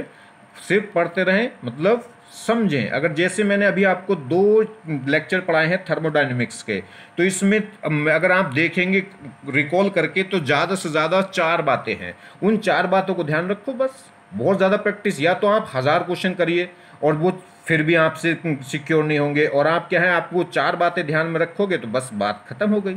बहुत ज़्यादा प्रैक्टिस की क्या ज़रूरत है, ठीक है। तो बातें को ध्यान से देखिए। बाकी तो इसमें अगर हम बात करें, दोनों लेक्चरों में नॉर्मल मैथ है, फिजिक्स नहीं है। नॉर्मल क्या रहा, मैथ रहा। और मैथ तुम कहोगे हम तो मेडिकल से हैं, मैं मैथ कहाँ आता है, तो मैथ तो 7वीं 8वीं 9वीं क्लास का मैथ है। क्या वो तो तुमने खुद पास की होगी कि नहीं, क्या वो भी जुगाड़बाजी से पास की है। अगर 10th खुद पास की है तो फिर उसमें क्यों घबराना, ये नॉर्मल मल्टीप्लिकेशन, नॉर्मल एडिशन, इतना ही तो मैथ है, ठीक है। और एक और बात ध्यान रखनी है, आप फिजिक्स और केमिस्ट्री दोनों सब्जेक्ट ऐसे हैं कि इनको थोड़ा सा समझोगे, इनकी 2-2 3-3 4-4 यूनिट आपको आ जाएंगी, तो आपके अंदर एक समझ डेवलप होगी, और समझ डेवलप होगी तो आप सिलेक्शन के करीब जाएंगे। बाकी और सब्जेक्ट को भी बहुत अच्छे से फिर पढ़ सकते हैं। अगर कोई नीट से रिलेटेड बच्चे हैं तो वो पहले फिजिक्स और केमिस्ट्री को स्ट्रॉन्ग करें, उसके बाद जब बायो पढ़ोगे तो उसके पढ़ने का आनंद ही कुछ और आएगा, ठीक है। एक समझ डेवलप हो जाएगी, कि फिर समझ डेवलप होगी तो फिर बायो को भी उसी ढंग से पढ़ोगे जिस ढंग से पढ़ना चाहिए। और एक और बात है कि केमिस्ट्री सबसे पहले, केमिस्ट्री अच्छी है तो सिलेक्शन होगा, और साथ में फिजिक्स भी बहुत अच्छी है तो रैंक भी बहुत अच्छी होगी। तो फिजिक्स आपकी रैंक बढ़ाएगी, मगर रैंक तो जब ही बढ़ाओगे जब सिलेक्शन हो जाए, और सिलेक्शन जब भी पॉसिबल है जब आपकी केमिस्ट्री बहुत अच्छी है। क्योंकि केमिस्ट्री क्या कर सकते हैं, आप टाइम बचा सकते हैं, केमिस्ट्री के पेपर को बहुत जल्दी फास्ट कर सकते हैं, जिससे फिजिक्स के लिए, बायो के लिए टाइम बच जाएगा, ठीक है। तो केमिस्ट्री अगर बढ़िया तो सिलेक्शन पक्का, और केमिस्ट्री बेकार तो सिलेक्शन बिल्कुल भी नहीं, ठीक है। और फिजिक्स एक और बात है कि केमिस्ट्री 90 ज़्यादा से ज़्यादा आप क्या कर सकते हैं, केमिस्ट्री आप 95 से 100% कर सकते हैं कंपटीशन एग्जाम में सॉल्व, मगर फिजिक्स 100% कर सकते हैं। फिजिक्स से ज़्यादा आसान और कोई सब्जेक्ट है ही नहीं। ठीक है, चलिए, थैंक्स।